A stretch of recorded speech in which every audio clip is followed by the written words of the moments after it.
தான் முடியும். ஹல்லேலூயா. ஏனென்றால் இந்த சூழ்நிலையிலும் நாங்கள் கர்த்தரை ஆராதிக்க நாங்கள் அறிந்திருக்க வேண்டும். මේ වාතාවරණය තුලත් අපි දෙවියන් වහන්සේව නමස්කාර කරන්න අපි අවිලා පුරුදු වෙන්න ඕනේ. ரெண்டு பேர் புதுசா வந்து உட்கார்ந்து இருக்காங்க. අලුතෙන් දෙන්නෙක් වාඩි වෙලා ඉන්නවා. நாங்கள் அன்போடு கூட வரவேற்கிறோம். ඒගොල්ලන් ප්‍රේමයෙන් අපි ආදරෙන් கர்த்தர் පිළිගන්නවා. உங்களை ஆசீர்வதிப்பாராக. දෙවියන් වහන්සේ ඔයගොල්ලන්ව ආශිර්වාද கர்த்தர் கொண்டு කරනවා. வந்த நோக்கத்தை கர்த்தர் நிறைவேற்றட்டும். දෙවියන් වහන්සේ කරගෙන ආපු අරමුණ උන්වහන්සේ ඉෂ්ට කරනවා. என்ன வருகிற வாரம் என்னாலே செய்தி கொடுக்க முடியாது. එනව දවස්වලත් මම දේශනාව දෙන්න බෑ. வருகிற வாரத்திலே வெளி தேசத்திலிருந்து ஒரு ஊழியக்காரர் வருகிறார். එනව දවස් එන සතියේදී ඇවිල්ලා පාලකුතුමෙක් කියනවා. அதனால் இந்த நாளிலே கர்த்தர் ஏற்கனவே கொடுத்ததான செய்தியை சுருக்கமாய் நான் உங்கள் மத்தியிலே பேச விரும்புகிறேன். දෙවියන් වහන්සේ අප දෙස දුන්නා වූ දේශනාව ඇවිල්ලා මම කෙටියෙන් කියන්න යනවා. ஏன் என்று சொன்னால் இது மிகவும் நம்முடைய வாழ்க்கைக்கு முக்கியமானது. මේක අපගේ ජීවිතයට ඇවිල්ලා අනිවාර්යයෙන් පොරොන්දු වචනය. எனவே இந்த வார்த்தையின்படி நாம் வாழ முயற்சி செய்யும் பொழுது අපි මේ වචනය තුලින් ඇවිල්ලා අපි ගමන් කරනකොට ஆண்டவருடைய வருகையிலே நாங்கள் போக முடியும். අපි දෙවියන් වහන්සේගේ ඊමේදී අපිට යන්න පුළුවන්. நீங்க வீட்ல போனாலும் விசிக்கிட்டு தான் இருக்கணும். ඔයගොල්ලන් ගෙදරට ගියත් ඇවිල්ලා මේ විසි කරගෙන තමයි ඉන්නේ. ஏன்னா எல்லா இடத்துலயும் கரண்ட் இல்லை இன்னைக்கு. මේ වටේම කරන්ට් එක නැහැ. ஆனபடினால இந்த சந்தர்ப்பத்தை நாங்கள் பயன்படுத்திக் கொள்வோம் தேவ சமூகத்திலே இருந்து. දෙවියන් වහන්සේගේ පාමුල ඉඳලා මේක ඇවිල්ලා අපි බුද්ධි විඳිනවා. நீங்க ஜெபம் பண்ணீங்கன்னா ஆண்டவர் மெல்லிய காற்றை அனுப்புவார். ඔයගොල්ලන් යාඥා කරොත් ඔයගොල්ලන් සිනිඳු සුළඟක් උන්වහන්සේ යවයි. என்னடா இது அப்படின்னு சொல்லி இருந்தீங்கன்னா මොකද්ද මේක කියලා කල්පනා කර කර ඉඳියොත් உஷ்ணமான காற்றை கர்த்தர் அனுப்பி உங்களை இன்னும் பாதிப்பார். උෂ්ණ සුළඟ එවලා උන්වහන්සේ ඇවිල්ලා තවත් ඔයගොල්ලන් මේ ඩාඩි දාන්න. அப்ப எப்படி வேணும்ன்றதை நீங்க தான் டிசைட் பண்ணணும். කොහොමද ඕනේ කියලා ඔයගොල්ලන් තමයි බලාපොරොත්තු ஏன்னா වෙන්නේ. எனக்கு இங்க மெல்லிய காற்று வந்துட்டு இருக்குது அதனால எனக்கு பிரச்சனையே கிடையாது. මෙතන ඇවිල්ලා සිනි සුළඟක් එනවා ප්‍රශ්නයක් නැහැ. ஃபேன் இருந்தாலும் இல்லாட்டி நான் தொடச்சிட்டு தான் இருப்பேன். அதனால ෆෑන් එක තිබුණත් නැතත් මම පිය දානවා. 1 தெசலோனிக்கேயர் 5வது அதிகாரம் 1 தெசலோனிකේ 5 වන පරිච්ඡේදය 12 தொடங்கி 24 வரையிலும் நீங்கள் வாசித்து பாருங்கள். 12 සිට ඔයගොල්ලෝ 24 වෙනකම් කියවලා බලන්න. 1 தெசலோனிக்கேயர் 5வது அதிகாரம் 1 தெசலோனிකේ 5 වන පරිච්ඡේදය 12 தொடங்கி 24 வரையிலும் வாசித்து பாருங்கள். 12 සිට 24 වෙනකම් කියවලා நான் බලන්න. உங்களுக்காக 23வது வசனத்தை வாசிக்கிறேன். ඔයගොල්ලෝ උදෙසා මම 23 වෙනි පදය මම කියවනවා. சமாதானத்தின் தேவன் தாமே உங்களை முற்றிலும் பரிசுத்தமாக்குவாராக. සමාදානයේ දෙවියන් වහන්සේම නුඹලා සහමුලින්ම පවිත්‍ර කරනවාසේක. உங்கள் ஆவி, නුඹලාගේ ආත්මය, ஆத்துமா, ප්‍රාණය, சரீரம் ශරීරය முழுவதும் සියලු දේම நம்முடைய கர்த்தராகிய இயேசு கிறிஸ்து வரும் பொழுது ස්වාමී වූ යේසුස් වහන්සේ පැමිණෙන විට குற்றமற்றதாய் இருக்கும்படி காக்கப்படுவதாக. ඒක ඇවිල්ලා නිදහසේ තිබෙන ලෙස ආරක්ෂා කරනු ලැබේවා. ஹல்லேலூயா. හalleluya. ஆவி, ආත්මය, ஆத்துமா, ප්‍රාණය, சரீரம் ශරීරය. இந்த மூன்றும் මේ තුනම கர்த்தராகிய இயேசு வரும் பொழுது காக்கப்பட வேண்டும். ස්වාමීන් වහන්සේ වූ යේසුස් වහන්සේ එනතෙක් ඇවිල්ලා ඒක ආරක්ෂා කරන්න ඕනේ. எப்படி காக்கப்பட வேண்டும்? කොහොමද මේක ආරක්ෂා කරන්නේ? எப்படி? குற்றமற்றதாய் காணப்பட வேண்டும். ඒක නිදාසේ තිබෙන ආකාරයට අපි ආරක්ෂා இந்த කරන්න. சரீரத்தினாலும் நாங்கள் குற்றம் செய்ய முடியாது. මේ ශරීරයෙන් අපි පෞකාර කරන්න எங்கள் ஆவியினாலும் குற்றம் செய்ய முடியாது. ආත්මයෙන් පෞකාර எங்கள் කරන්න. ஆத்மாவினாலும் குற்றம் செய்ய முடியாது. ප්‍රාණයෙන්වත් අපි පෞකාර වැඩ மத்தேயு කරන්න. 24:13 நாங்கள் வாசிக்கிறோம். මතෙව් 24 13 අපි බලනවා. முடிவு பரியந்தம் நிலை நிற்பவனே ரட்சிக்கப்படுவான். අන්තිම වෙනකම් ඉවසීමෙන් සිටින එක්කෙනා තමයි ගැලවීම ලබන්නේ. நான் ரட்சிக்கப்பட்டு இத்தனை வருஷம் ஆகிட்டதுன்னு சொல்லி மேன்மை பாராட்டுகிறது அல்ல.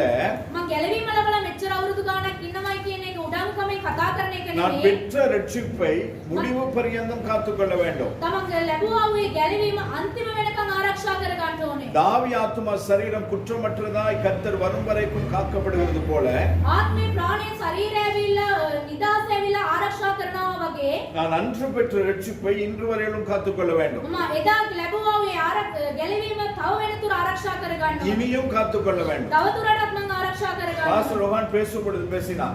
පාස්ටර් රෝහන් ඇවිල්ලා කතා කරන විට කතා කරා. நம்முடைய வாழ்க்கை ஏறு வரிசையில் இருக்கணுமே ஒழிய இறங்கு வரிசையில் இருக்க கூடாது. අපගේ ජීවිතය ඇවිල්ලා ආරෝගණයෙන් තිබෙන ඕනේ අවරෝගණයෙන් තියෙන එක හොඳ නැහැ. ஆனால் இன்று அநேகருடைய வாழ்க்கை இறங்கு வரிசையில தான் இருக்கு. බෝ අයගේ ජීවිතය ඇවිල්ලා අවරෝගණ පිළිවෙලට තමයි තියෙන්නේ. ரட்சிப்பை பெற்ற நாளில் இருந்த ஜெப வாழ்க்கை இல்லை. ගැලීම කාලයේදී තිබුණා මේ යාඥාව නැහැ. தேவன் மீது பற்றுதல் இல்லை, දෙවියන් වහන්සේ තුල විපාසය නැහැ. செய்த ஊழியங்கள் இல்லை, කරාවේ සේවාව නැහැ. மொத்தத்துல எதுவுமே கிடையாது. අන්තිමට කිසිම දෙයක් නැහැ. ரெட்சிப்பு இருக்கிறதான்னு பார்த்தா அதுவும் கேள்விக்குறிதான். ගැලීම තිබුණාද කියලා බලනකොට ඒකත් ප්‍රශ්නාර්ථයක්. ஆனால் என் ஆண்டவருடைய வேதம் சொல்லுகிறது, මගේ දෙවියන් වහන්සේගේ වචනේ කියනවා ரட்சிப்பை முடிவு பரியந்தம் காத்துக் கொள்ளுகிறவனே ரட்சிக்கப்படுவான். ගැලවීම අන්තිම වෙනකන් ආරක්ෂා කරන එක්කෙනා තමයි ගැලවීම ලබන්නේ. DNA ஒன்று தெரியுமா? என்ன DNA තියෙන එක දන්නවද? தெரியுமா தெரியாது? දන්නවද නැද්ද? நீங்க யாரு, ඔයා කවුද? உங்க குலம் என்ன, கோத்திரம் என்ன, ඔයගොල්ලන්ගේ මොනවද සීලතේ මොනවද உங்களுடைய කියලා? பரம்பரை எப்படி, ඔයගොල්ලන්ගේ පරම්පරාව කොහමද? உங்களுடைய அதாவது ஜீன் எப்படி இருக்கிறது என்றெல்லாம் பார்க்கிறதுக்கு இந்த DNA தான் உதவுகிறது. ඔයගොල්ලන් සියලු දේ බලන්න මේ DNA තමයි පාවිච්චි කරන්නේ. அதாவது இந்த DNA தான் நம்முடைய சரீரத்தினுடைய வாழ்க்கையினுடைய ப்ளூ பிரிண்ட். මේ DNA තමයි අපේ ශරීරයේ ඇවිල්ලා බ්ලූ print එක. அதாவது நான் யார் எவர் என்று சொல்லுகிறதான அதாவது ஜெனடிக் இன்ஃபர்மேஷன் அப்படின்றது தான் அதாவது இந்த DNA என்று சொல்லுகிறதான காரியம். DNA කියන එක මේක තමයි. DNA என்று சொல்லுகிறதுக்கு அந்த லாங் டேர்ம் யாருக்காவது தெரியுமா? லாங் ஃபார்ம் யாருக்காவது தெரியுமா? தெரியுமா தெரியாதா? நான் எழுதி வச்சிருக்கிறேன், මාස්ටර් ලියලා තියෙනවා. ஆனா அதை வாசிக்கிறது கஷ்டம். කියවන්න අමාරුයි. ஏன்னா அப்படியே அத்தனை எழுத்துருக்காரு. අකුරු කීයක්ද තියෙනවා. என்ன ஜிஷ்வது காலில் தான் அவர் வாச்சாரு சொல்கிறார். வந்து வாசிப்போம் சீக்கிரம். ஏன்னா அதை வாசிச்சா எனக்கு மிச்ச தமிழ் எனக்கு வராது, அப்புறம் இங்கிலீஷ்லேயே தான் பிரசங்கம் பண்ண வேண்டி வரும். என்ன வாசிக்கிறோம்?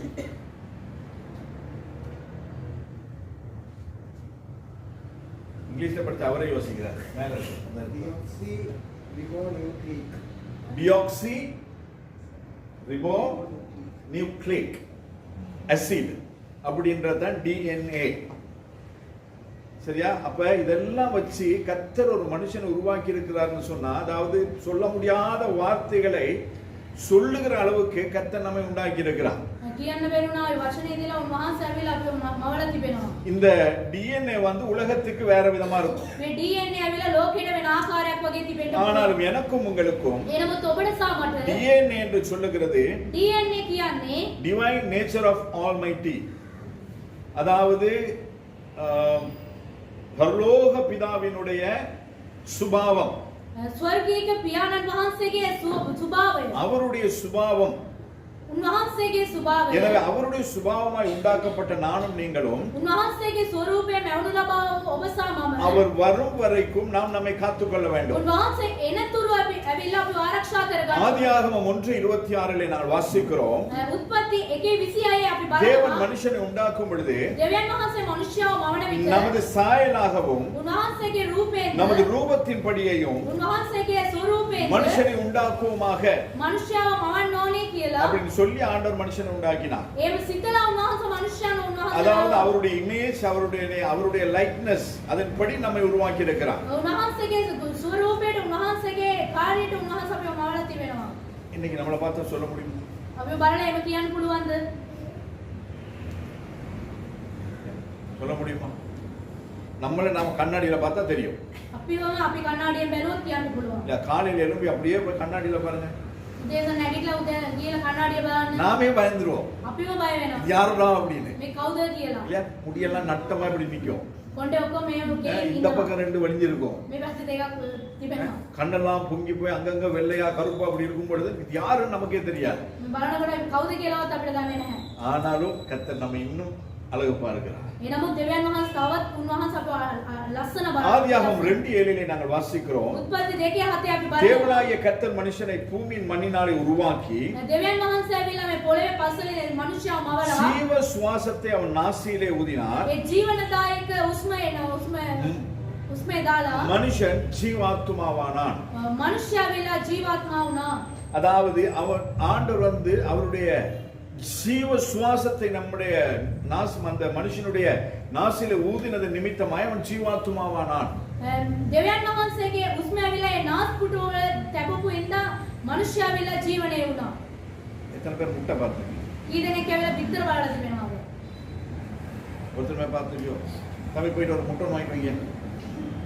எத்தனை நாள் முட்டை பார்த்துருக்கீங்க? ඊදෙනෙක් බිත්තර දැකලා තිබෙනවා. முட்டை இல்லை பாஸ்டர், ஒண்ணுமே செய்யறதுக்கு இப்ப நமக்கு என்னது சீவன் கிடையாது. මොනවද කරන්න අපිට දැන් ஏன்னா ශක්තිය නැහැ. அந்த அளவுக்கு நம்ம வேர்த்து போய் உட்கார்ந்து இருக்கிறோம். ඉතින් දාඩිය දාලා ඉන්නේ. நரகம் இதை விட சூடு. නිරේ ඇවිල්ලා මේටත් වඩා ගින්න. அந்த நரகத்துக்கு போக கூடாதுன்னு இந்த சூட்டில் உங்களோட கூட பேசிட்டு இருக்குது. මේ නිරේට යන්න ඕනේ නැහැ කියලා තමයි මේ ගින්දරේ ඇවිල්ලා කතා ஏன்னு කරන්නේ. சொன்னா இந்த செய்தி முடிய ஆண்டோடைய வருகை சம்பவிக்குமானால் මේ දේශනාව ඉවර වෙන්නටත් කලින් උන්වහන්සේගේ ඊම என்னுடைய එනවා. உங்களுடைய ஆவி ஆத்துமா சரீரம் குற்றமற்றதாக இருக்க வேண்டும். ඔබගේ සහ මගේ ඇවිල්ලා ආත්මය ප්‍රාණය ශරීරය ඇවිල්ලා කිසිම නිදහසක් නැතුව அப்ப ආරක්ෂාව වෙන්න ஒரு ඕනේ. முட்டையை நாங்கள் எடுப்போம் என்று ඒක சொன்னால் විතරයක් අපි ගන්නවා அந்த නම් முட்டையில 3 இருக்குது. ඒක ඇවිල්ලා කොටස් තුනක් තිබෙනවා. என்னென்ன 3? මොනවද තුන? ஒன்று வெளியிலே ஓடு, එළිය ඇවිල්ලා කටු உள்ள ஜெல் மாதிரி வெள்ளை ஒன்று, அதுக்கப்புறம் அந்த கருவை எப்படி இருக்குது மஞ்சளா இருக்கு. කහමදේ. அதுல இன்னொன்னு இருக்குது. ඒකට ඇතුලේ ටිකක් තිබෙනවා. பார்த்திருக்கீங்களா? அந்த வெள்ளைக்கும் அந்த மஞ்சளுக்கும் இடையில ஒரு ஒத்தி என்ன ஒட்டி? அம்மா குழந்தை வயிற்றுல இருக்கும்போது அந்த கனெக்ஷன் இருக்கு மாதிரி அந்த மஞ்சள் கருக்கும் வெள்ளைக்கு இடையில ஒரு கனெக்ஷன். அப்புறம் அவ்வளவுதான் வசதி. அதாவது அந்த மஞ்சளுக்கும் வெள்ளைக்கு இடையில ஏதோ ஒரு தொடர்பு படுத்தி அதை என்னது விட்டு கொடுக்காதபடிக்கு ரெண்டையும் இணைத்து வைத்திருக்கிறதான ஏதோ ஒரு காரியம் அதிலே பசை தன்மை உண்டு. ඒ දෙකටම මැද තව කොටසක් එක් දේවල් තිබෙනවා. அதையும் தாண்டி இன்னொன்று உண்டு. ඒකටත් වඩා තව එකක් තියෙනවා. என்னது? வெடுக்குன்னு சொல்லுவாங்க தெரியுமா? ඉක්මනට වෙනවා. வெடுக்கு வெடுக்குன்னு சொல்றது அதுல அதாவது சின்னதான் அது எடுக்கலைன்னா அது முட்டை நாரும். ඒක ගත්තේ නැත්නම් ඒක ගඳ ගන්නවා. அப்ப அநேகமான கேக்கு அதெல்லாம் செய்யும் பொழுது அந்த மணக்கிறதுக்கு காரணம் வந்து அந்த சின்ன வெடுக்கு தான். ගඳ ගන්න එකට හේතුව ඇවිල්ලා ඒක උඩත් වෙන්නේ. அப்ப இந்த முட்டையை போன்றதுதான் நம்முடைய ஆவி ஆத்துமா சரீரம். මේ විතර වගේ තමයි ආත්මය ප්‍රාණය ශරීරය. இந்த சரீரம் தான் அதன் வெள்ளை ஓடு. அந்த முட்டை வெள்ளையோ பிரவுனோ ஏதோ ஓடு வந்து இந்த சரீரம். මේ ශරීරය තමයි මේක ඇවිල්ලා කටුව නැත්නම් ඇවිල්ලා කාමදේ නැත්නම් සුදුමදේ. இந்த சரீரத்துக்குள் இருக்கிறதான அந்த வெள்ளை கருதான் நம்முடைய ஆவி. මේ ශරීරය තුළ තිබෙනා වූ සුදුමදේ තමයි අපගේ ආත්මය. அப்ப அந்த வெள்ளை கருவுக்குள்ள இருக்கிற அந்த மஞ்சள் கருதான் நம்முடைய ஆத்துமா. අපගේ මේ කාම සුදුමදේ තුළ තිබෙනා කාමදේ තමයි අපගේ ආත්මය. அப்ப இந்த மூன்றை அதாவது ஆவியையும் ஆத்துமாவையும் காக்கும்படிக்கு මේ ආත්මය සහ ප්‍රාණය ආරක්ෂා කරන පිණිස தான் இந்த சரீரத்தை கர்த்தர் உண்டாக்கியிருக்கிறாரே ஒழிய මේ ඒක ආරක්ෂා කරන පිණිස තමයි මේ ශරීරය උන්වහන්සේ இந்த මවලා තියෙන්නේ. சரீரத்துக்காய் அந்த ஆவியும் ஆத்மாவும் கிடையாது. මේ ශරීරය උදෙසා මේ ආත්මය ප්‍රාණය නෙමෙයි. அப்ப நம்முடைய இந்த சரீரத்துக்கு நாங்கள் இவ்வளவு முக்கியத்துவம் கொடுக்கிறோம், அதை காட்டிலும் 1000 மடங்கு நம்முடைய ஆவிக்கும் ஆத்மாவுக்கும் கொடுக்க வேண்டும். මේ ශරීරයට අපි ඇවිල්ලා එක තැනක් දෙනවට වඩා 10 ගුණයක් ආත්මයට ප්‍රාණයට ඇවිල්ලා අපි ප්‍රමුඛත්වය දෙන්න ඕනේ. அதே போலதான் மூளை எடுத்துட்டீங்கன்னா මොලේ ගත්තායින් පස්සේ மூளையிலே 3 பகுதிகள் உண்டு. මේ මොලේ ඇවිල්ලා කොටස් තුනක් තිබෙනවා. அந்த 3 பகுதிகளில் நான் ஒரு மனுஷன் சாதாரணமாய் பயன்படுத்தக்கூடியதான பகுதி 10% தான். මනුෂ්‍යයා පාවිච්චි කරනව මේ 10% විතරයි. அதுதான் நாங்க சொல்லுவோம் இல்ல கான்ஷியஸ் அப்படின்னு சொல்லிட்டு. කොන්සස් කියලා අපි කියන්නේ. எப்படி சொல்லலாம் சிங்களத்துல போக முடியும்? Conscious, human conscious. அப்படி இல்ல தமிழ்ல எப்படி சொல்லலாம்? உணர்வு. ஆமா, உணர்வு அல்லது அறிவு அல்லது புரிந்து கொள்ளுதல் எதுனாலும், அதாவது அந்த கான்ஷியஸ், அதாவது நாம அந்த அந்த கான்ஷியஸ் இருக்கனால தான் நானும் நீங்க பார்த்துட்டு பேசிட்டு எல்லாம் பண்ணிட்டு இருக்கிறோம். ඒ දැනීම තිබෙන ඉඳ තමයි අපි මේ ඔක්කොම සියලු දේ කර කර සිටින්නේ. அதே இதுல வந்து சப்கான்ஷியஸ் னு சொல்லி ஒரு மைண்ட் இருக்குது. நிறைய டாக்டர் சொல்வாங்க, நிறைய சைக்கியாட்ரிஸ்ட் சொல்வாங்க, நீங்க கேட்டிருப்பீங்க. சப்கான்ஷியஸ். சப்கான்ஷியஸ் கியா ගොඩක් කට්ටිය. அப்ப அது வந்து கிட்டத்தட்ட 50க்கும் 60% உட்பட்டது தான் அந்த சப்கான்ஷியஸ் மைண்ட். මේ පහකටත් ඇටකටත් වැඩි තිබෙන එක 50කටත් 60කටත් තිබෙන එක තමයි. அன்கான்ஷியஸ் மைண்ட் வந்து 30க்கும் 40க்கும் இடைப்பட்டதான வீதாசாரம். මේ අන්කොන්ෂස් කියන්නේ 30ටත් 40ටත් මැද තියෙන එක. இதெல்லாம் உங்களுக்கு பிரயோஜனம் இல்ல, எனக்கும் பிரயோஜனம் கிடையாது. ඔබට සමහරට ඇවිල්ලා මේ කිසිම ප්‍රයෝජනයක් இது නැහැ. ஏன் நான் உங்களுக்கு சொல்லுகிறேன்? එයි මම මේවා කියන්නේ 100% ஒரு முழுமையான மூளையை கர்த்தர் உண்டாக்கி இருந்தாலும் 100ක් මොලේ ඇවිල්ලා උන්වහන්සේ මවලති ஒரு වුණා. சராசரி மனுஷன் பயன்படுத்தக்கூடிய மூளையின் அளவு 10% தான். සාමාන්‍ය මිනිහෙක් පාවිච්චි කරන්නේ 110 මොලේ இந்த කොටස. 10% வச்சுட்டே நாங்க வானத்துக்கும் பூமிக்கு என்ன குதிக்கிறோம். මේ 110 තියාගෙන ඇවිල්ලා වාසරත් පොළවට කොච්චර අපි උඩ පනිනවද? மத்தது வந்து அது செயல் இல்லாத மூளைகள். ඒක ඇවිල්ලා ඒක ක්‍රියා කරන්නේ නැති මොලේ. அது வந்து என்னது, அது ஒரு ஸ்டோரேஜ் மாதிரி. ඒක නිකන් තිබෙන එක විතරමයි. நல்லது கெட்டது எல்லாத்தையும் அது உள்ள வாங்கி வச்சிரும். ඒක හොඳ එකයි හරි එක ඔක්කොම ඇතුළට අරන් තියාගන්න. அப்ப அது போல நம்முடைய இந்த ஆவி ஆத்துமாவை காக்கிறதற்கு தான் கர்த்தர் இந்த சரீரத்தை கொடுத்திருக்கிறார். මේ ආත්මය සහ ප්‍රාණය ආරක්ෂා කරන පිණිස තමයි උන්වහන්සේ අපේ ශරීරය දීලා எனவே තියෙන්නේ. இந்த சரீரமானது මේ ශරීරය இரண்டு பகுதிகளை ஆவியானது இரண்டு பகுதிகளை கொண்டிருக்கிறது. මේ ආත්මය ඇවිල්ලා කොටස් දෙකකින් තිබෙනවා. ஒன்று பரிசுத்த ஆவி ஆளுகை செய்கிற அந்த ஆவி, ඒකත් ඇවිල්ලා සුද්ධ වූ ආත්මය පාලනය කරන්න ওই ආත්මය. அடுத்து பிசாசினால் ஆளுகை செய்யப்படுகிற ஆவி. ඒ යක්ෂයාගේ ක්‍රියාවේ ආත්මය ඇවිල්ලා ක්‍රියා කරනවා ওই அப்ப ආත්මය. சில நேரங்களிலே நாம எந்த ஆவியில இருக்கிறோம்ன்றது நம்மாலே புரிஞ்சு கொள்ள முடியும். අපි කොයි ආත්මයෙන්ද ඉන්නේ කියලා අපිටවත් පැහැදිලි නැහැ. ஆமாவா இல்லையா? හොඳ නැද්ද? அமைதியா, பொறுமையா, சாந்தமா, சாந்த சுரூபியா இருந்தீங்கன்னா ඔයගොල්ලෝ ඇවිල්ලා නිශ්චලව කරුණාවන්තකම මේ ඉන්නවා නම් ஒரு ஆவியினால் நடத்தப்படுறீங்க. ඒක ආත්මයෙන් ඔයගොල්ලෝ ගමන් කරනවා. சட்டி பாண்டெல்லாம் பிறண்டுச்சுன்னா අට්ටි මුට්ටි ඔක්කොම බිමට වැටෙනවා නම් இங்க உள்ள உடுப்பு அங்க உள்ள உடுப்பு இங்க வீட்டுல அப்படியே நீங்க இருந்தீங்கன்னு சொன்ன என்னது, அது ஆக்டிவ் கிடையாது. ඒක ඇවිල්ලා ඇක්ටිව් එකක් නෙමෙයි බලම් පිටන් බිම දානවා. அது ஒரு ஆவி. ඒක ආත්මය. அப்ப அந்த ஆவி எந்த ஆவி? ඒ මොනවද ආත්මය? அது நாம தான் முடிவு பண்ணணும். ඒක අපි තමයි තීරණය அப்ப ගන්න. பரிசுத்த ஆவியானவர் வந்து எப்பவுமே அவரு ஆவியின் ஜலத்தின் மீது ஆவியானவர் அசைவாடி கொண்டிருக்கிறார். ඒ ජල මැදදී ආත්මයන් වහන්සේ සැරිසරමින් සිටියා. அப்ப அந்த ஒரு அமைதல் உண்டாயிருக்கும். ඒ නිශ්චලකම තිබෙනවා. ஆனால் அதே ஆவியில வந்து பிசாசுடைய கிரியைகள் இருக்கும் சொன்னா எப்பவுமே நாம சத்தம் போட்டுட்டு காட்டு போட்டுன்னு ஏதாவது பண்ணிட்டே இருப்போம். ඒ යක්ෂයාගේ ආත්මය තිබෙනවා නම් අපි කෑ ගාගෙන මොනවාරි කර කර ඉන්නවා. அதுக்கு நீங்க வீட்ல போயிட்டு இன்னில அமைதியா பாஸ்டர் அமைதியா இருக்க சொன்னா அப்படியே போய் படுத்துறது கிடையாது. පාස්ටර් වෙලා නිශ්චලව ඉන්න කිව්වයි කියලා එහෙම නිදිය ගන්න එපා. வேற நான் சொல்றதுக்கு நிறைய இன்டர்பிரிட்டேஷன் அப்படிதான் போயிட்டு இருக்குது. එහෙම තමයි එහෙම තිබෙන්නේ දැන්. பாஸ்டர் கியூவா පාස්ටර් சொன்னாரு. காலையில சிஸ்டர் மண்ணல சொன்னாங்க, සිස්ටර් මනිලා කියලා දෙනවා. நீங்க தானே பாஸ்டர் சீனி நிறைய போட்டு காலையில குடிக்க சொன்னீங்க அப்படின்னு. පාස්ටර් ඔයා තමයි සීනි වැඩිපුර දාලා කොන්න කියලා තියෙන්නේ. நான் கொடுமை சாமி இது. அது ஏன்னா சில நேரங்களில் நாங்கள் படுத்தெடுக்கும் பொழுது අපි නිදිය ගැන නැගිටින විට நம்முடைய சரீரத்தினுடைய அந்த இன்சுலின் அளவு வந்து குறைஞ்சிரும். අපි ශරීරෙ තිබෙනා වූ ඉන්සුලින් එක ඇවිල්ලා ටිකක් අඩු වෙලා அப்ப அந்த நாள் முழுக்க நமக்கு கொஞ்சம் மந்தமா, சில சமயங்களில் நம்ம வேலை செய்ய முடியாத அளவுக்கு ஒரு சோர்வு சரீரத்தில் உண்டாயிருக்கும். අපි වැඩ කරන්න බැරුවම කම්මැලිකමක් තිබෙනවා. அப்ப அந்த இன்சுலின் அளவை நாங்கள் கூட்டுகிறதுக்கு நாங்கள் சற்று சீனி அதிகமாக எடுத்தா தப்பு கிடையாது. ඉන්සුලින් එක ඇවිල්ලා වැඩි කරගන්න ටිකක් සීන් ගත්තට කමක් නැහැ. டீல சீனி போடலாம், சீனியில டீ குடிக்க கூடாது.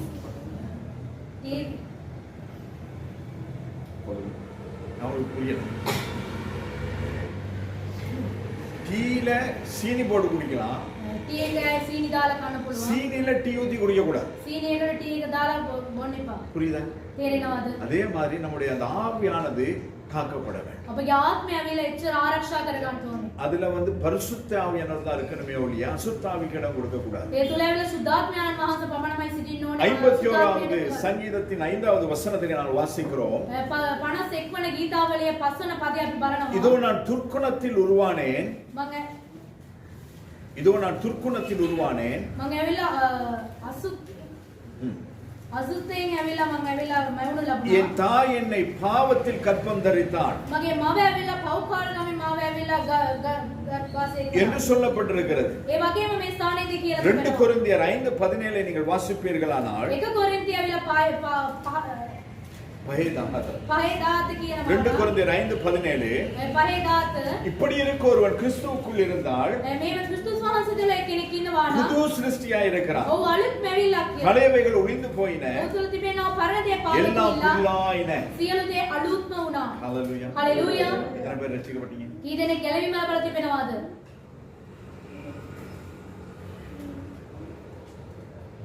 எத்தனை பேர் புது சிருஷ்டியா இருக்கீங்க? කී දෙනෙක් අලුත් මැවිල්ලක් හැටියට සිටිනවද? ஒருத்தரும் இல்லையோ? කවුරුත්ම නැද්ද? எத்தனை பேருடைய வாழ்க்கையில பழையவை ஒளிந்து போயின? කීදෙනෙක්ගේ ජීවිතයේ පරණ දේවල් පාව ගිහලා තිබෙනවද? எத்தனை பேருடைய வாழ்க்கையில பழையவை ஒளிந்து போயின? කීදෙනෙක්ගේ ජීවිතේ පරණ දේවල් පාව ගිහලා තිබෙනවද? புரியலையோ? තේරුණේ නැද්ද? லீனா மாத்திருக்கிறேன். மௌலி வந்துச்சுன்னு சொன்னா, அதாவது மானா போட்டு இப்படி ஒரு லீனா வந்துச்சுன்னா ஒளிந்து போயின, இல்லாம போயிடுச்சு. ඒක ඇවිල්ලා නැති වෙලා ගිහිල්ලා. ඒලියා ආවයින් පස්සේ. அதே குண்டுலி போட்டா ඒ ලොකුලි එක දැම්මයින් පස්සේ. ඒක ඇංගිලා තිබෙනවා. இங்க இப்பதான் பேசல ஆளக்காங்கல දැන් තමයි කතා කරන්නේ. ஒளிஞ்சிட்டு இருக்கிறேன். ඒ ඇංගිලා ඉන්නවා. எப்ப தேவையோ வெளியில வருவேன். කොයි වෙලාවට ඕනේද ඒ වෙලාවට නැගිටලා அது එනවා. எப்படி வருவேன்? කොහොමද එන්නේ? வர்றது எனக்கே தெரியாது. එන එක අපිටම දන්නේ නැහැ. அப்படி இருக்கப்படாதுன்னு சொல்லி ஆண்டவர் சொல்லுகிறார். ඒ ඉන්නේ හොඳ නැහැ කියලා දෙවියන් වහන්සේ කියනවා. எல்லாரும் ரட்சிக்கப்பட்டிருக்கிறோம். හැමෝම ගැලවීම ලබලා තිබෙනවා. அதை நாம் எல்லாரும் பார்க்கணும். මේ හැමෝම ඒක දකින්න පුළුවන්. அந்த ரட்சிப்புக்கு வெளி அடையாளமாக நாங்க கொண்டு போய் மனுஷர்கள் எல்லாரும் பார்க்கணும், சபை எல்லாரும் அறிந்து கொள்ள வேண்டும் என்று சொல்லி மூழ்கி ஞானஸ்தானம் கொடுக்கிறது உண்டு. අපි ඇවිල්ලා මේ බෞතිස්ම දෙනවා, ඒ සියලු දේම දකින්න ඕනේ කියලා. அப்ப அந்த ஞானஸ்தானம் பிடித்த பின்பதாக ඒ බෞතිස්මේ ගත්තයින් පස්සේ நாங்க குடிச்சவங்க குடிக்காம இருக்கிறோம், බීපු කට්ටිය බොන්න නැතුව ඉන්නවා. சிகரெட் குடிச்சவங்க குடிக்காம இருக்கிறோம், සිගරට් බීපු කට්ටිය බොන්න නැතුව ඉන්නවා. மற்ற பாவமான காரியங்கள் செய்தவர்கள் செய்யாமல் இருக்கிறோம். අනිත් අනිත් දේවල් කරපු කට්ටිය නෑ ඒව කරන්නේ නැතුව சிலர் ඉන්නවා. ரட்சிக்கப்பட்ட பிறகு மீசெல்லாம் வெட்டி ஃபுல்லா ஆயிடுவாங்க. அப்படி ගැලවීම ලැබුවාන් පස්සේ ඔක්කොම රවුල් එහෙම කපලා ඔන්න ඉන්නවා. ஒயிட் அண்ட் ஒயிட் போட்டுருவோம். සුදු පාටින් අඳිනවා. நம்ம வாயில எப்ப பார்த்தாலும் ஹalleluya ஆமென் praise the lord හalleluya ආමෙන් විතරමයි එන්නේ මුකේ. இதெல்லாம் வந்து நம்முடைய வெளி பிரகாரமான அடையாளம். මේක ඇවිල්ලා අපේ එළියෙන් පෙන්වන්නා ඔය ආකාරය. ஆனால் உள்ளான மனிதனுடைய அடையாளங்கள் என்ன என்றால், ඇතුළතේ මිනිස්යාගේ කාර්යය කුමක්ද? கர்த்தர் நம்மை அபிஷேகித்திருக்கிறார். දෙවියන් වහන්සේ අපේ ආලේප කරලා තිබෙනවා. நாம் அந்நிய பாஷையில ஜெபிக்கிறோம், பேசுகிறோம், අන්‍ය භාෂාවෙන් යාඥා කරනවා, කතා කරනවා, சாட்சி கொடுக்கிறோம். සාක්ෂි දෙනවා. இது எல்லாமே நல்லது. මේ ඔක්කොම හරි තමයි. மைக்க பிடிச்சா சாட்சி, මයික් එක ඇල්ලුවාන් පස්සේ සාක්ෂි. மைக்க வச்சுட்டா මයික් එක තිබ්බයින් පස්සේ சாட்சி போச்சு. සාක්ෂිය නැහැ. அப்ப ஆலயத்துல மாத்திரம் நம்ம சாட்சியா இருக்க கூடாது.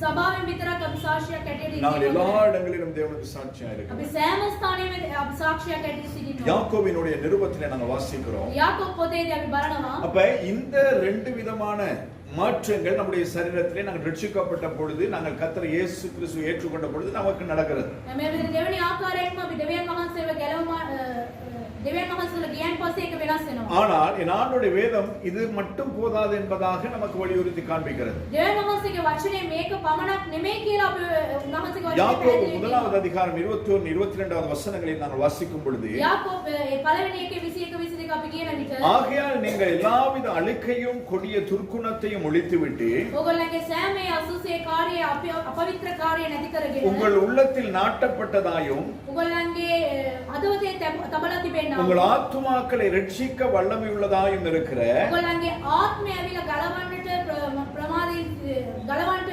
තිබෙනා වූ வசனத்தை சாந்தமா ஏற்றுக்கொள்ளுங்கள். වචනය ඕගොල්ලන් තදින්ම අල්ලා ගන්න. அல்லாமலும் ඒ නමුත් நீங்கள் உங்களை வஞ்சியாத படிக்கு ඕගොල්ලන්ව රවට්ටා ගන්න නැතුව திருவசனத்தை கேட்கிறவர்களாய் மாத்திரமல்ல, දෙවියන් වහන්සේගේ වචනේ අහන එක විතරක් නෙමෙයි. அதன்படி செய்கிறவராயும் இருங்கள். ඒක ඒවයින් පිළිපදින්න කට්ටිය ඇටියට ඉන්න. ஆமென். ආමේන්.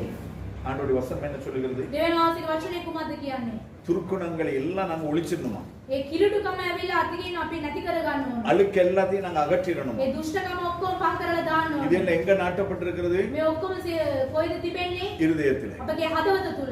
அப்ப அந்த ஆத்துமாவை ரட்சிக்க வல்லவராய் இருக்கிற அந்த வல்லமையாய் இருக்கிற இந்த வசனத்தை நாங்கள் பிடித்துக் கொள்ள வேண்டும். මේ ආත්මය ඇවිල්ලා ගලවන්නව මේ වචනය ඇවිල්ලා අපි තදින් අල්ලා ගන්න. அதனால தான் நான் எப்பவுமே சொல்லுறதான ஒரு காரியம். ඒ ඉඳන් තමයි පාලකතුමා එම දිස්සම කියන வசனத்தை වචනේ. பிடித்துக் கொள்ளுங்கள். වචනේ තදින් අල්ලා ගන්න. வசனத்தின்படி வாழுங்கள். වචනේ තුලින් ජීවත් வசனம் වෙන්න. தான் நம்ம நியாயம் தீர்க்க போகுது. වචනේ තමයි අපි විනිශ්චය ஆண்டவர் வரும் කරන්නේ. பொழுது வேற எதையுமே கேட்க மாட்டார். දෙවියන් වහන්සේ එනකොට කිසිම දෙයක් இந்த කරන්නේ නැහැ. வசனத்தின்படி நான் நீங்கள் வாழ்ந்திருக்கிறோம் என்பதை தான் கர்த்தர் கேட்பார். මේ වචනේ තුලින් අපි ඔබ සමම ජීවත් වෙලා තිබුණේ ඒවද කියලා. அதனால 22வது வசனம் சொல்லுகிறது, விசுதேவனி பாதை 22 වෙනි පදේ කියනවා அல்லாமலும் ඒ නමුත් நீங்கள் உங்களை வஞ்சியாதபடிக்கு නුඹලාම රවටා ගන්නේ නැතුව திருவசனத்தை கேட்கிறவர்களாய் மாத்திரமல்ல, ඒ වචනේ අසන්නව පමණක් නොවේ. அதன்படி செய்கிறவர்களுமாய் இருங்கள். ඒ පිළිපදින්නව වෙයල්ලා. இன்னைக்கு கிறிஸ்தவர்கள் என்ன பண்ணிட்டு இருக்கோம்? අපි ක්‍රිස්තියානි කට්ටියට ඇඩේ මොකද කරන්නේ?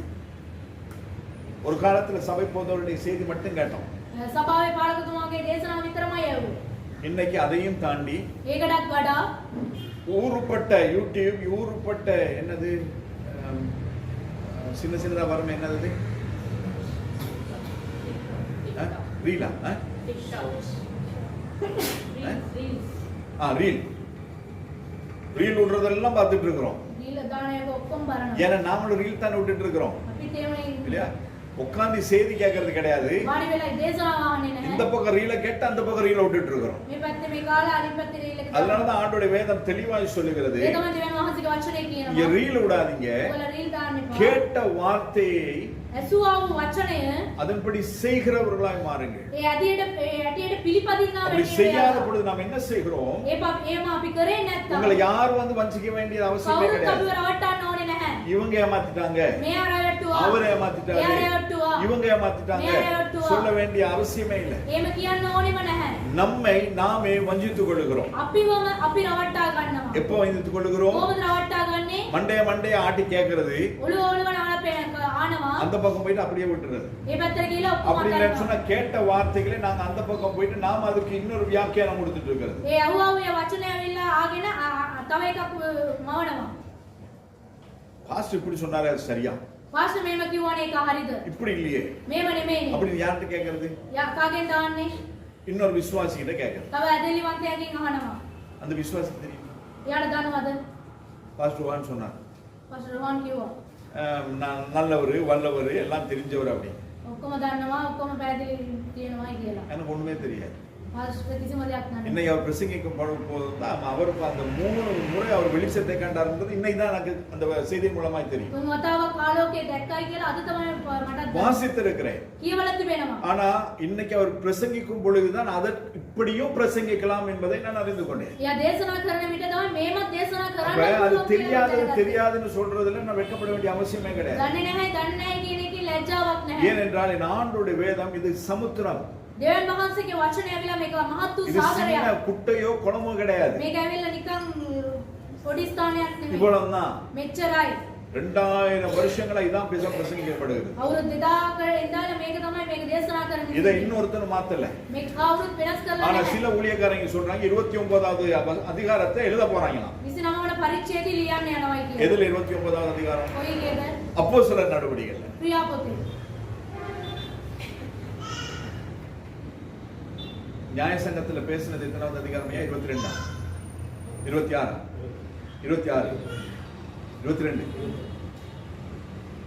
22வது அதிகாரத்துல வரும்போது நியாய சங்கத்துல வந்து ஒரு குற்றம் பிடிக்கும்படியாய் பவுலோடு கூட பவுல பேச சொல்லி கேட்டுட்டு இருக்கான். 21 පරිච්ඡේදය බලනකොට යාගෙන් ඇවිල්ලා වැරද්දක් හොයන්න ඕනේ කියලා යාගෙන් කතා කරනවා. அதாவது அவர் அந்த அளவுக்கு ஊழியம் செய்திருக்கிறார். அவர் ஊழியம் செய்கிறதன் முகாந்திரம் என்ன, யாருக்காய் ஊழியம் செய்கிறார் என்று சொல்லி அவரை குற்றப்படுத்தும்படிக்கு அந்த இடத்துல வந்து விட்டுருக்காங்க. කාටද සේවාව කරන්නේ, මොන ආකාරයෙන්ද සේවාව කරන්නේ කියලා යාගේ වැරදි හොයන්න එයා මේ මෙතන ඉදිරියේ තබා තිබෙනවා. இன்னைக்கு யாருக்கு முன்பதாக சரி நாங்க நின்று சாட்சி சொல்லுவோம் அந்த மாதிரி. කා ඉස්සරහින් ඉඳගෙන අපි සාක්ෂි දෙනවාද ඒ වගේම? நான் கிறிஸ்தவர்களை கொலை செய்ய போகும் பொழுது எனக்கு ஒரு ஒளியை கண்டேன். මම ක්‍රිස්තියානි කට්ටියව මරන්න යනකොට මම ලොකු ආලෝකයක් දැක්කා. அந்த ஒளி என்னோட கூட பேசினது. ඒ ආලෝකය මාත් එක්ක කතා அந்த කරා. ஒளியிலே இருந்த இயேசுவை நான் பிரசங்கிக்க ஆரம்பித்தேன். ඒ ආලෝකයේ ඇතුලේ තිබුණා වූ යේසුස් වහන්සේ මම දේශනා கர்த்தருக்காக என்னால කරා. முடிந்த அத்தனை ஊழியங்களும் என்ன நான் செய்திருக்கிறேன். මා තුල තිබුණා සෑම සේවාවක්ම උන්වහන්සේ சபைகள் ஸ்தாபித்திருக்கிறேன். සභාවන් නිටු කරා. மிஷனரி பிரயாணங்கள் போயிருக்கிறேன். මිෂනරි කාර්යයක් කරා. கப்பல் சேதத்திலே அகப்பட்டிருக்கிறேன். ඒ නැව මේ විනාශයෙන් මම ඇවිල්ලා 40க்கு ஒன்று குறைய 39 அடிகள் 2 முறை நான் பட்டிருக்கிறேன். කසපාරවල් 40ට එකක් අඩුවෙන් ඇවිල්ලා දෙසරයක් මම මුටි කාලා තිබෙනවා. இதெல்லாம் பவுல் பட்ட பாடுகள். මේක ඇවිල්ලා පවුල් වින්දා දුක් எதற்காக? වේදනාව. මොනවාටද? இதற்காக මේ උදෙසා. நாங்க பட்டிருக்கிறோம். අපි මේව විඳලා තිබෙනවාද? இதெல்லாம் பண்ணலனா මේ ඔක්කොම කරේ නැත්නම් சாட்சியே வீண். අපගේ සාක්ෂිය මේක නිෂ්ඵලයි. இதெல்லாம் நம்முடைய வாழ்க்கையில நாங்கள் செய்ய வேண்டும். මේ සියලු දේම අපි දෙවියන් අපේ ජීවිතේ කරන්නේ. இதெல்லாம் நம்ம செய்யாம நாங்கள் வாழ்ந்து கொண்டிருப்போமானால் අපි මේව කරන්නේ නැතුව අපි ජීවත් වෙමින් සිටිනවා නම් இதை கேட்கிறோம், අපි මේක අහනවා, இதை செய்கிறோம் இல்லை. මේක අපි කරන්නේ නැහැ. மாறா என்ன செய்து கொண்டிருக்கிறோம்? අපි මොනවද කරමින් සිටින්නේ? நம்மை நாமே என்னை நானே ஏமாற்றிக் கொண்டிருக்கிறேன். මාවම මම රවට්ටා ගන්නවා. அதனால தான் மத்தேயு 15:8 මතේ 15:8 ஏசாயா தீர்க்க தரிசி சொன்னதே இயேசு கிறிஸ்து தன்னுடைய காரியங்கள் அவர் சொல்லி காண்பிக்கிறார். ஏசாயா අනාගත වස්තු කියපු එක යේසුස් වහන්සේගේ කියලා இந்த පෙන්නනවා. ஜனங்கள் தங்கள் வாயினால் என்னிடத்தில் சேர்ந்து මේ සෙනගවිලා ඔවුන්ගේ වචනය තුලින් මා වෙතට ඇවිල්ලා தங்கள் உதடுகளினால் என்னை கனம் பண்ணுகிறார்கள். ඔවුන්ගේ තොල් වලින් මාට ගෞරවය දෙනවා. அவருடைய இருதயமோ எனக்கு தூரமாய் விலகி இருக்கிறது. ඔවුන්ගේ හදවත ඇවිල්ලා මාගේ ඈත් වෙලා තිබෙනවා. நீங்க எப்படி இருக்கு நம்ம வாழ்க்கை? අපගේ ජීවිතේ කොහොමද තිබෙන්නේ? வாயினால் என்னிடத்தில் சேர்கிறார். මේ වචනය තුලින් මා වෙතට ලං වෙනවා. உதடுகளினால் என்னை கனம் ඒ பண்ணுகிறார். තොල් වලින් මාට ගෞරවය දෙනවා. எப்படி இருக்கீங்க பிரதர்? කොහොමද ඉන්නේ බ්‍රදර්? எப்படி இருக்கீங்க சிஸ்டர்? කොහොමද ඉන්නේ සිස්ටර්? கர்த்தருடைய கிருபை දෙවියන් වහන්සේගේ කරුණාව இருக்குதா? තිබෙනවද? வாயினால் கனம் பண்ணுகிறார். මේ වචනය තුලින් ඇවිල්ලා ගෞරවය දෙනවා. அவர்கள் இருதயமோ ඔවුන්ගේ හදවතද எனக்கு தூரமாய் මට ඒ දුරව තිබෙනවා. அதாவது அவருடைய வார்த்தைப்படி நான் செய்கிறது கிடையாது. දෙවියන් වහන්සේගේ වචනය තුලින් අපි කිසිම දෙයක් කරන්නේ නැහැ. அவருடைய வார்த்தையின்படி நான் வாழ்கிறது கிடையாது. උන්වහන්සේගේ වචනය තුලින් අපි ජීවත් වෙන්නේ கேட்ட නැහැ. வார்த்தைக்கு நான் உண்மையாய் கிடையாது. ඇහුවා මේ වචනයට අපි සැබෑකමින් නැහැ. அதனால தான் ஆண்டவராய் இயேசு கிறிஸ்து ஏசாயா தீர்க்கதரிசி சொன்னதை மறுபடியும் சொல்லி காண்பிக்கிறார். ඒක තමයි යේසුස් වහන්සේ ඒසායා අනාගත වස්තු කියපු එකම කියලා අපිට පෙන්නනවා. நம்முடைய அந்த ஆவியும் சரீரமும் ஆவியும் ரட்சிக்கப்பட்டிருக்கும். අපගේ ශරීරයේ ආත්මය ඇවිල්ලා ගැලවීම ලබලා තිබෙනවා. சரீரம் எப்பொழுது ரட்சிக்கப்பட்டது? ශරීරය කොහොමද ගැලවුනේ? நாங்கள் என்று நாம் கர்த்தராகிய இயேசு கிறிஸ்துவை சொந்த ரட்சகராய் ஏற்றுக்கொண்டு மூழ்கி ஞானஸ்நானம் எடுத்தோமோ அந்த சரீரம் ரட்சிப்பு நமக்கு உண்டானது. අපි කවදාද යේසුස් වහන්සේ ගැලවුම් කාර්යයක් ඇටියට අරගෙන ඒ බෞතිස්ම ගත්තා එදාම ශරීරය ගැලවුණා. இந்த ஆவி எப்பொழுது ரட்சிக்கப்பட்டது? මේ ආත්මය කවදාද ගැලවුනේ? சில சாட்சி சொல்லி அந்நிய பாஷை பேசி ஜெபம் பண்ணி ஒரு வாழ்க்கை வாழும் பொழுது நம்முடைய ஆவி ரட்சிக்கப்படுது. සාක්ෂි කියලා මේ වගේ අපි ජීවිතේ ගත කරනකොට අපේ ආත්මය ගැලවෙනවා. ஏன்னா சில காரியங்கள் நாங்கள் விட்டு இந்த சிகரெட் குடிக்காம அதை செய்யாம இதை செய்யாம விடும் பொழுது நம்முடைய ஆவி ரட்சிக்கப்படுகிறது. අපි මෙවැනි දේවල් වලින් ඈත් වෙලා අපි සිටිනකොට අපගේ ආත්මය ඇවිල්ලා ගැලවෙනවා. உங்க ஆத்மா ரட்சிக்கப்பட்டுச்சு. ඔයගොල්ලන්ගේ ප්‍රාණය ගැලවිලාද? இந்த ஆத்மாவுல தான் මේ ප්‍රාණයෙන් තමයි நான் சொன்னேன் அந்த சப்கான்ஷியஸ் மைண்ட் මේ සබ්කොන්ෂස් මයින්ඩ් එක. அது அங்கதான் இருக்கு. ඒ තමයි තිබෙන්නේ. அதனால என்ன பண்றது? මොනවද වෙන්නේ? சில காரியங்கள் அப்படியே அதை உள்வாங்கி வச்சிருது உள்ள. සමහර කාර්ය ඇවිල්ලා ඇතුළට ගන්නවා ඒක. வச்சிட்டு எப்படி இருக்கு? මොනවද කරන්නේ යා?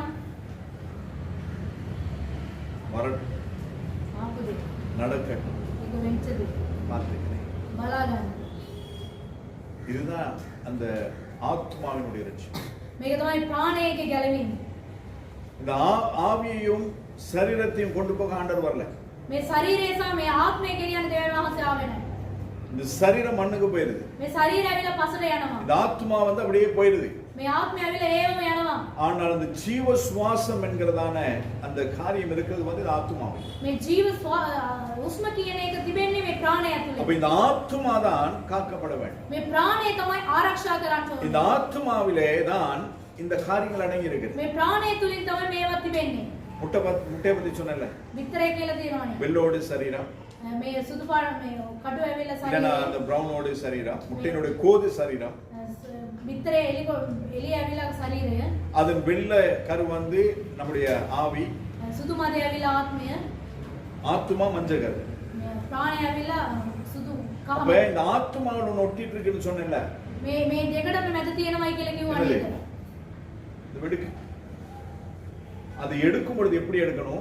ඒක ගන්නකොට කොහොමද ගන්න ඕනේ? மெதுவா எடுக்கணும். මේක ඉමීට ගන්න ඕනේ. அப்படி அது கொஞ்சம் அப்படி ஆயிடுச்சுன்னா மஞ்சள் கரன் ஆயிடும். මේක ටිකක් එයාට මෙයාට උනායින් පස්සේ කාමදේට මොනවද என்ன වෙන්නේ? ஆயிடும்? මොනවද වෙන්නේ? மஞ்சள் கரோட කාමදේ කැඩිලා ஏன்னா යනවා. மஞ்சள் கரு தான் இருக்கு. ඒකෙන් තමයි තියෙන්නේ. நீங்க போய் முட்டை வேணா உடைச்சு போட்டு பாருங்க. කඩලා බලන්න. அந்த என்ன சொன்னீங்க? வெடுக்கு. அந்த வெடுக்கு ඒ පොඩි චූටි කෑල්ල. அந்த மஞ்சள் கருவுல ஒரு இடத்துல தான் இருக்கும். ஆனா பாருங்க நமக்கு தெரியாத மாதிரி அது படர்ந்திருக்கும்.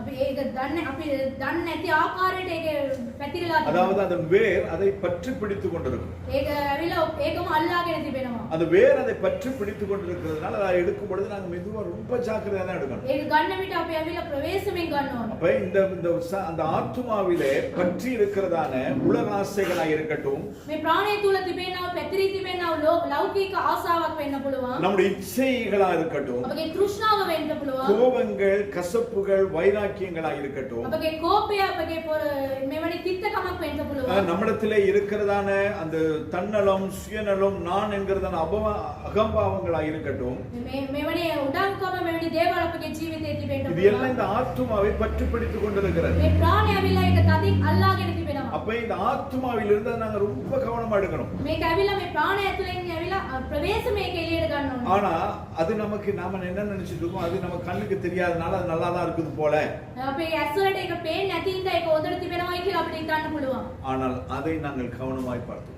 ඒක ඇවිල්ලා අපි ප්‍රවේශයෙන් බලා ගන්න ඕනේ. ஏனென்றால் ஆத்துமா தான் கர்த்தரத்திலே போகும். මේක ආත්මය ප්‍රාණය තමයි දෙවියන් වහන්සේ තුළට යන්නේ. எபேசியர் 4:31 நாங்கள் வாசிக்கிறோம். එපේසි 4:31 අපි බලනවා. சகல விதமான கசப்பும் සියලු තිත්තකමේ கோபமும் මේ කෝපේ மூர்க்கமும் මේ මුර්ගකමේ கூக்குரலும் මේ කෑගැසීමේ தூஷணமும் මේ අසුද්ධ மற்ற எந்த துர்க்குணமும் මේ වෙන්නේ අසුද්ධ කාර්යවලින් உங்களை விட்டு ඔයගොල්ලන්ගේ நீங்க கடவுது. ඒක ඈත් කරලා තමා ගන්න.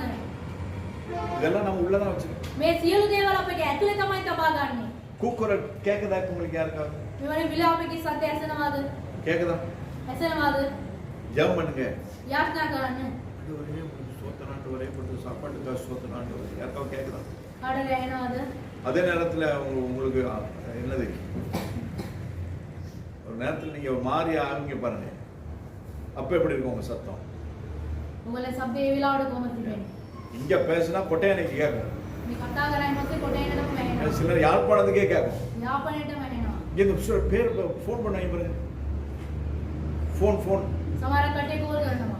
அவங்க இங்க இருந்து போன்ல பண்ண வேண்டியதே கிடையாது, இங்க இருந்து சொன்னாலே யாழ்ப்பாணத்துக்கு கேட்டோம். ඔයගොල්ලෝ කෝල් කරන්න ඕනේ. இல்ல இங்க இருந்து பேசினாலே எங்க நீர்கொழும்புக்கு கேட்டோம். මෙතන ඉඳලා කතා කරොත් නිකන් அவ்வளோ மெதுவா பேசுவாங்க.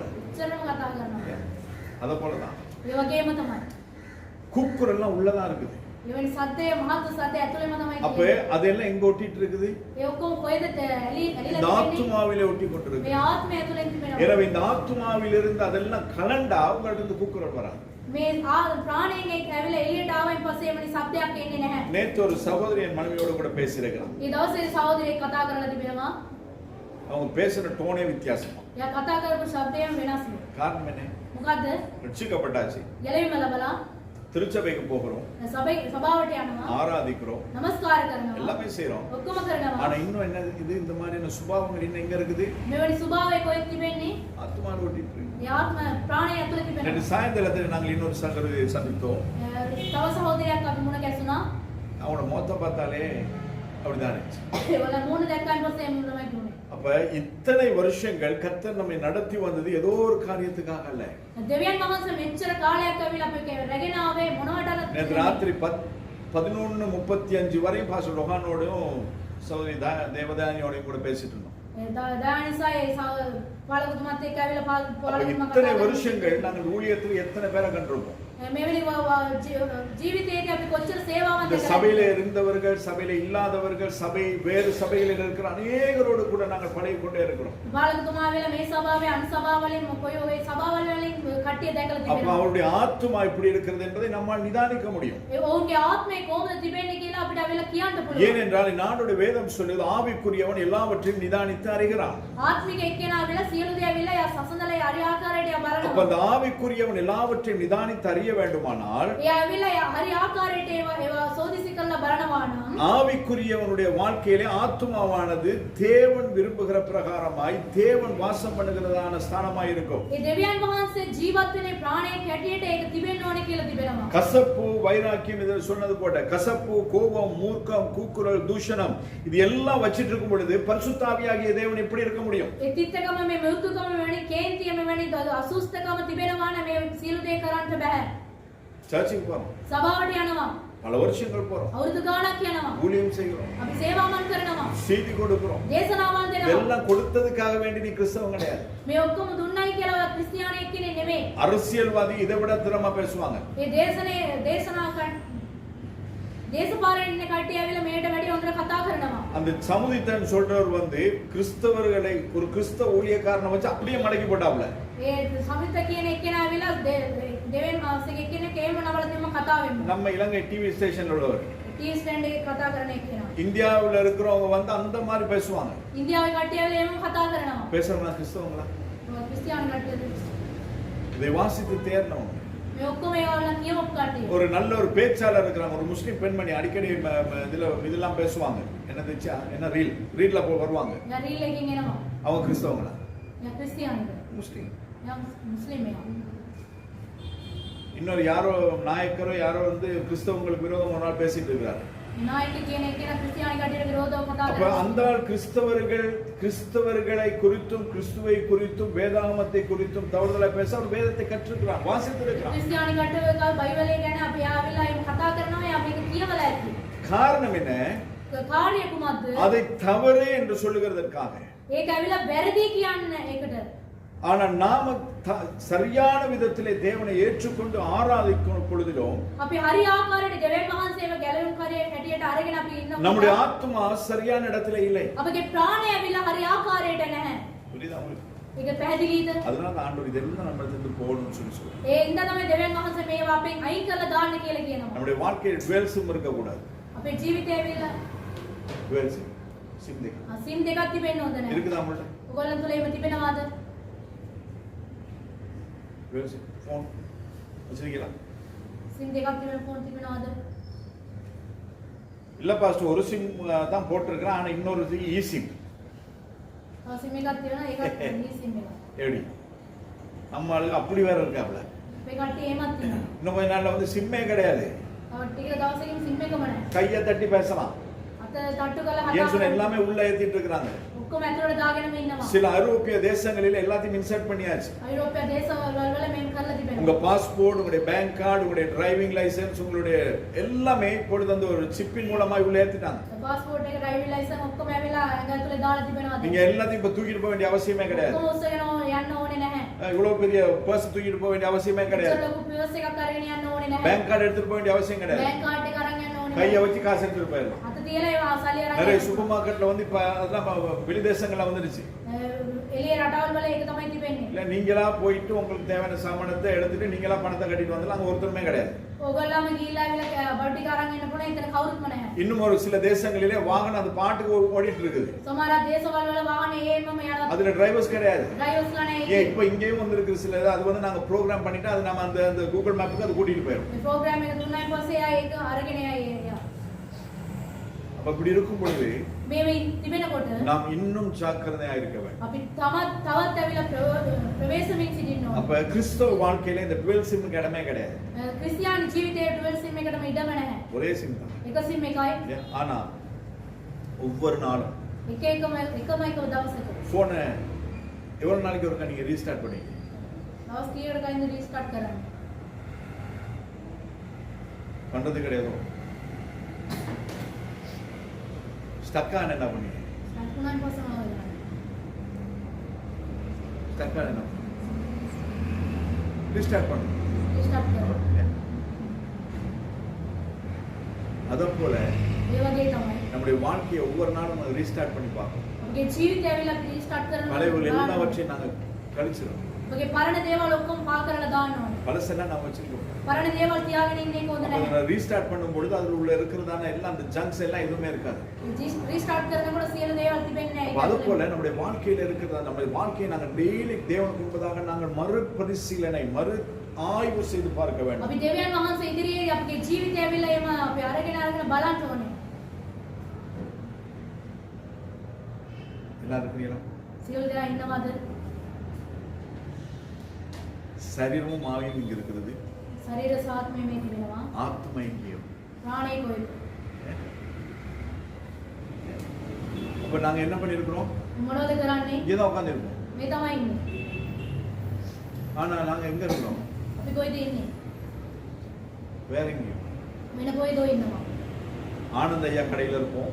ආනන්දය කඩේ ඉන්නවා. இல்லைன்னா மாத்திரை கடையில இருப்போம். තමාතර කඩේ ඉන්නවා. எங்கேயாவது ஒரு இடத்துல அந்த வழி இருக்கும். නැත්නම් කොහේ ස්ථානයක ඉන්නවා. தாள் விடுவதோ தெரியலையே. මේ අතාරින්ද இன்னைக்கு லைட் கரண்ட் வேற இல்ல.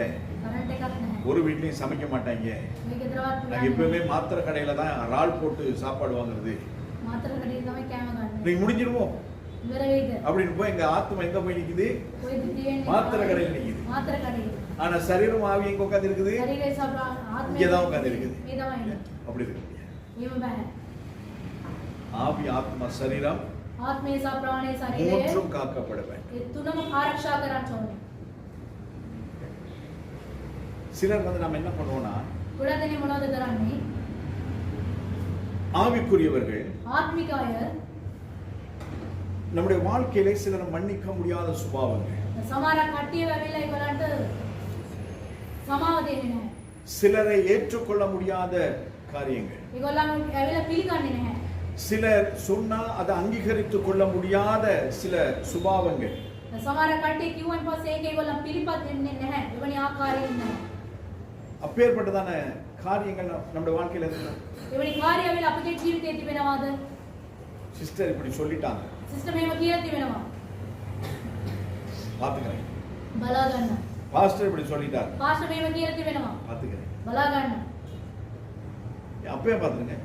ඒ වෙලාවෙම බලා ஏன் ගන්න. நாளை விட்டு நேரம் வச்சு பாக்குறது? ඒක දවස් 4ලා එහෙම කොහොමද බලන්නේ? இருக்குதா இப்பேற்பட்டதான சுபாவம்? මෙවැනි ස්වභාවය තිබෙනවාද? இருக்குதா இல்லையா? තිබෙනවාද නැද්ද? அதெல்லாம் நம்ம என்ன பண்ணணும்? මේ ඔක්කොම අපි මොනවද කරන්න ඕනේ? என்ன பண்ணணும்? මොනවද කරන්න? delete பண்ணிடு. ඒවා ඩිලීට් කරලා நாம දාන්න. delete பண்றது இல்ல. අපි ඩිලීට් කරන්න. அதெல்லாம் நாங்க delete பண்ணினாலும் ඒක ඩිලීට් කරන්න அது எங்க போய் இருக்குது? ඒ කොහෙද ගිහිල්ලා තිබෙන්නේ? எங்க இருக்குது? කොහෙද තිබෙන්නේ? எல்லாம் ஃபோன் ஆப்ஷன்ஸ் தான் பேசிட்டு இருக்கு. ஏன் இந்த ஃபோன் ஆப்ஷன் தான் இப்ப நம்ம வாழ்க்கை. මේ ෆෝන් එකේ වගේ තමයි අපේ ජීවිතය. சொல்லுங்க, எங்க இருக்குது? කොහෙද තියෙන්නේ? எங்க இருக்குது? உள்ள போயிட்டு பாத்தீங்கன்னா அங்க ஒரு டஸ்ட்பின் வச்சிருப்பாப்ல, ඒ ඇතුළට ගිහිල්ලා බලනකොට ඩස්ට්බින් එකක් තිබුණා. அதுக்குள்ள தான் இருக்குது. ඒක ඇතුළේ තමයි තියෙන්නේ. அந்த டஸ்ட்பினுக்குள்ள போனீங்கன்னா ඒ ඩස්ට්බින් එක ඇතුළට ගියාන් පස්සේ பெர்மனண்டா delete பண்ணணுமா இல்ல ரீட்ரை பண்ணணுமான்னு கேட்கும். ඒ කොහොමද ඩිලීට් කරන්න පුළුවන්ද කියලා එම අහනවා. நாங்க எதுக்கும் போய் பார்ப்போம். අපි ඒකත් ගිහිල්ලා බලමු. ஓ சுதர்சனி, இன்னும் கணக்கு தீரல. என்ன பண்ணுவோம்? ரீட்ரை பண்ணிடுறது. ඒක රීට්‍රैक्ट කරනවා. அது கீழே இருந்த படம் ඒක පල්ලෙහා இப்ப எங்க இருக்குது? அது மேல இப்ப දැන් කොහෙද තියෙන්නේ? மேல வந்து நிக்குது. ඒක උඩට ඇවිල්ලා තිබෙනවා. அடுத்தது யாரு? ඊට පස්සේ කවුද? ஓ குட்டிமாவா? போன கிழமை சர்ச்சு கூட்ட சொன்னதுக்கு ஏழாயிரம் ඊට පස්සේ අපි இருடி அவனை நான் வச்சுக்கிறேன். லிட்டரோட மேல வந்து இதில் நம்ம என்ன செய்யணும்? මේව මොනවද කරන්න ඕනේ? டஸ்ட்பினுக்கு அனுப்பலாம். ඩස්ට්බින් එකට යවන්න. அதுல இருந்து அதை நாங்க பெர்மனண்டா delete பண்ணிடுவோம். ඒක පර්මනන්ට් එකට ඩිලීට් කරලා பேர்பட்டதான கசப்பு, வைராக்கியம் இதெல்லாம் நம்ம வச்சிருந்தா நம்முடைய ஆத்மா கெட்டு போயிடும். මෙවැනි තිත්තකම මෙවැනි කේන්ති අපි තුල அதனால තිබෙනවා. ஆண்டவர் சொல்றார், ஆண்டவர் வரும் பொழுது ඒ හින්දා තමයි දෙවියන් වහන්සේ குற்றமற்றதாய் காக்கப்பட வேண்டும். මේක ඇවිල්ලා සුද්ධව අපි තබා ගන්න ඕනේ. ஏன் இந்த போனோட நான் உங்களுக்கு கம்பேர் பண்ணி சொல்றேன்? ஏன்னா இன்னைக்கு அதுதான் உங்களுக்கு நமக்கு தெரியுமே ஒழிய வேற எதுவுமே தெரியாது. මේ ෆෝන් එක මම කියන්නේ ෆෝන් එක විතරමයි අපිට දන්නේ. முதலாவது சங்கீதத்தின் 3வது வசனம் என்ன? පළවෙනි ගීතාවලියේ 3 වෙනි පදේ කුමක්ද? சொல்ல முடியுமா யாருக்காவது? திருப்பப்படாது. 23வது சங்கீதத்தின் 6வது வசனம் என்ன? 23 6 මොකද්ද ගීතාවලියේ? தெரியும்? 31வது சங்கீத நீதிமொழிகளிலே 31வது வசனம் என்ன? 31 උපදේශයේ 31 මොකද්ද? இருக்குதா முதல்ல? මේව තියනවාද? இந்த போன் இப்படி ஸ்டக் ஆகி இருக்குது, இதுக்கு என்ன பண்ணலாம்? මේ ෆෝන් එක මේව තියනවා මොකද්ද මේකට කරන්නේ? இங்க இருந்தே சொல்லாப்ல මේ ඉඳලම කියනවා. ஸ்டார்ட்டுக்கு போ, ස්ටාර්ට් එකට යන්න. இல்லைன்னா அந்த என்னது இருக்குது செட்டிங்க்கு போ, සෙටින් එකට යන්න. அதுல இதா அமுக்கு, ඒකේ මේක அங்க ඔබ மேல 3 புள்ளி வரும், அங்க அமுக்கு. තුනක් තිබෙනවා ඒක ඔබ அதுக்கு பிறகு கீழே 5 வரும், அதுல 4வது இந்த பக்கம் தள்ளு. මේක පහත් වෙනවා ඒක හතර වෙනි. அந்த அளவுக்கு நமக்கு தெரிஞ்சிருக்கும், ஆனா வேற தெரியாது. ඉච්චරම් දානවා අපි දෙවියන් ஆனா වහන්සේ வேதம் என்ன சொல்லுகிறது? වචනේ இதை මොනවද කියන්නේ? கேட்கிறவர்களாய் மாத்திரமல்ல, මොකක් අසනේ කට්ටිය විතරක් அதன்படி නෙවෙයි. செய்கிறவர்களாய். ඒකේ පිළිපදින அப்படி කට්ටිය. செய்யலனா நாம் என்ன செய்கிறோம்? අපි එම කරේ நாம் நம்மை නැත්නම් வஞ்சித்துக் கொள்ளுகிறோம். අපිවම අපි රවට්ටා ගන්නවා. இப்படிதான் நம்முடைய வாழ்க்கை இருக்கிறது. මේම තමයි අපගේ ජීවිතේ තිබෙන්නේ. சில நேரங்கள் நாம் என்ன பண்றோம்? සමහරක් වෙලාවට අපි මොනවද இது කරන්නේ? தேவையில்ல, இது தேவையில்ல, இது தேவையில்ல, இது தேவையில்ல நம்ம delete பண்ணி போடுறோம். මේක එපා මේක එපා මේක එපයි කියලා අපි ඩිලීට් කරලා දානවා. Praise the Lord. Praise the Lord. Hallelujah. Hallelujah. ஆமென். ஆனா இதெல்லாம் எங்க வச்சிருக்கோம்? මේ ඔක්කොම කොහෙද තබා තිබෙන්නේ? OneDrive, OneDrive එකේ තියලා. Google Airல Google යාරේ. அங்க வச்சிருக்கோம். ඒ තියලා තිබෙනවා. அங்க போயிட்டு அது எப்பயாவது அதை தூங்கி பிடிச்சிட்டு வந்துடுறது. ඒක කොහොමයි එල්ලිලා එකකින් එනවා. எடுத்துட்டு வந்து மறுபடியும் ஆரம்பத்துல இருந்து போறது.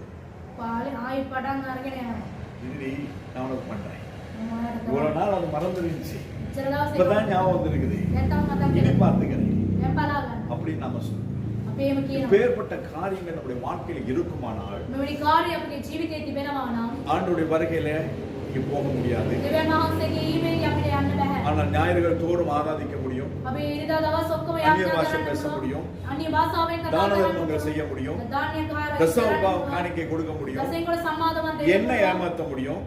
පාලකතුමාව රවට්ටන්න உங்களையும் පුළුවන්. ஏமாற்றிக் கொள்ள முடியும். ඕගොල්ලන්වත් රවට්ට ගන්න ஆனால் පුළුවන්. கர்த்தருடைய வருகையிலே දෙවියන් වහන්සේගේ පැමිණීමේදී ஆண்டவர் சொல்லுவாங்க எனக்கு දෙවියන් වහන්සේ කියනවා ඔයා මට மத்திய දන්නේ எழுதின නැහැ. சுவிசேஷம் මත්තේ පොතේදී 23வது அதிகாரம் 23 වන පදය 27 28 வசனத்தை யாராவது ஒருவர் சீக்கிரமாய் தெளிவாய் வாசி. 27 28 කවුරුද එක්කෙනෙක් කියනවා. 23வது அதிகாரம் 27 28 23 27 28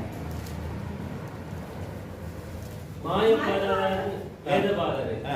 பரிசேயரே ஆ. உங்களுக்கு ஐயோ ஐயோ வெள்ளையடிக்கப்பட்ட கல்லறைகளுக்கு ஒப்பாய் இருக்கிறீர்கள் அவைகள் புறமே அலங்காரமாய் காணப்படும் ஆ. உள்ளேயோ மரித்தவர்களின் எலும்புகளினாலும் ஆ. சகல அசுத்தத்தினாலும் நிறைந்திருக்கும் ம். அப்படியே நீங்களும் மனுஷருக்கு நீதிமான்கள் என்று ஆ. புறமே காணப்படுகிறீர்கள் உள்ளத்திலோ மாயத்தினாலும் ஆ. அக்கிரமத்தினாலும் நிறைந்திருக்கிறீர்கள். வசனம் புரிஞ்சுதா? මේ වචනේ පැහැදිලිද? புரிஞ்சங்களாமே ஆமென் சொல்லாமே. புரியலையோ? அப்ப இன்னொருத்தர் வாசிங்க. புரியல ரொம்ப பேருக்கு. ஆ.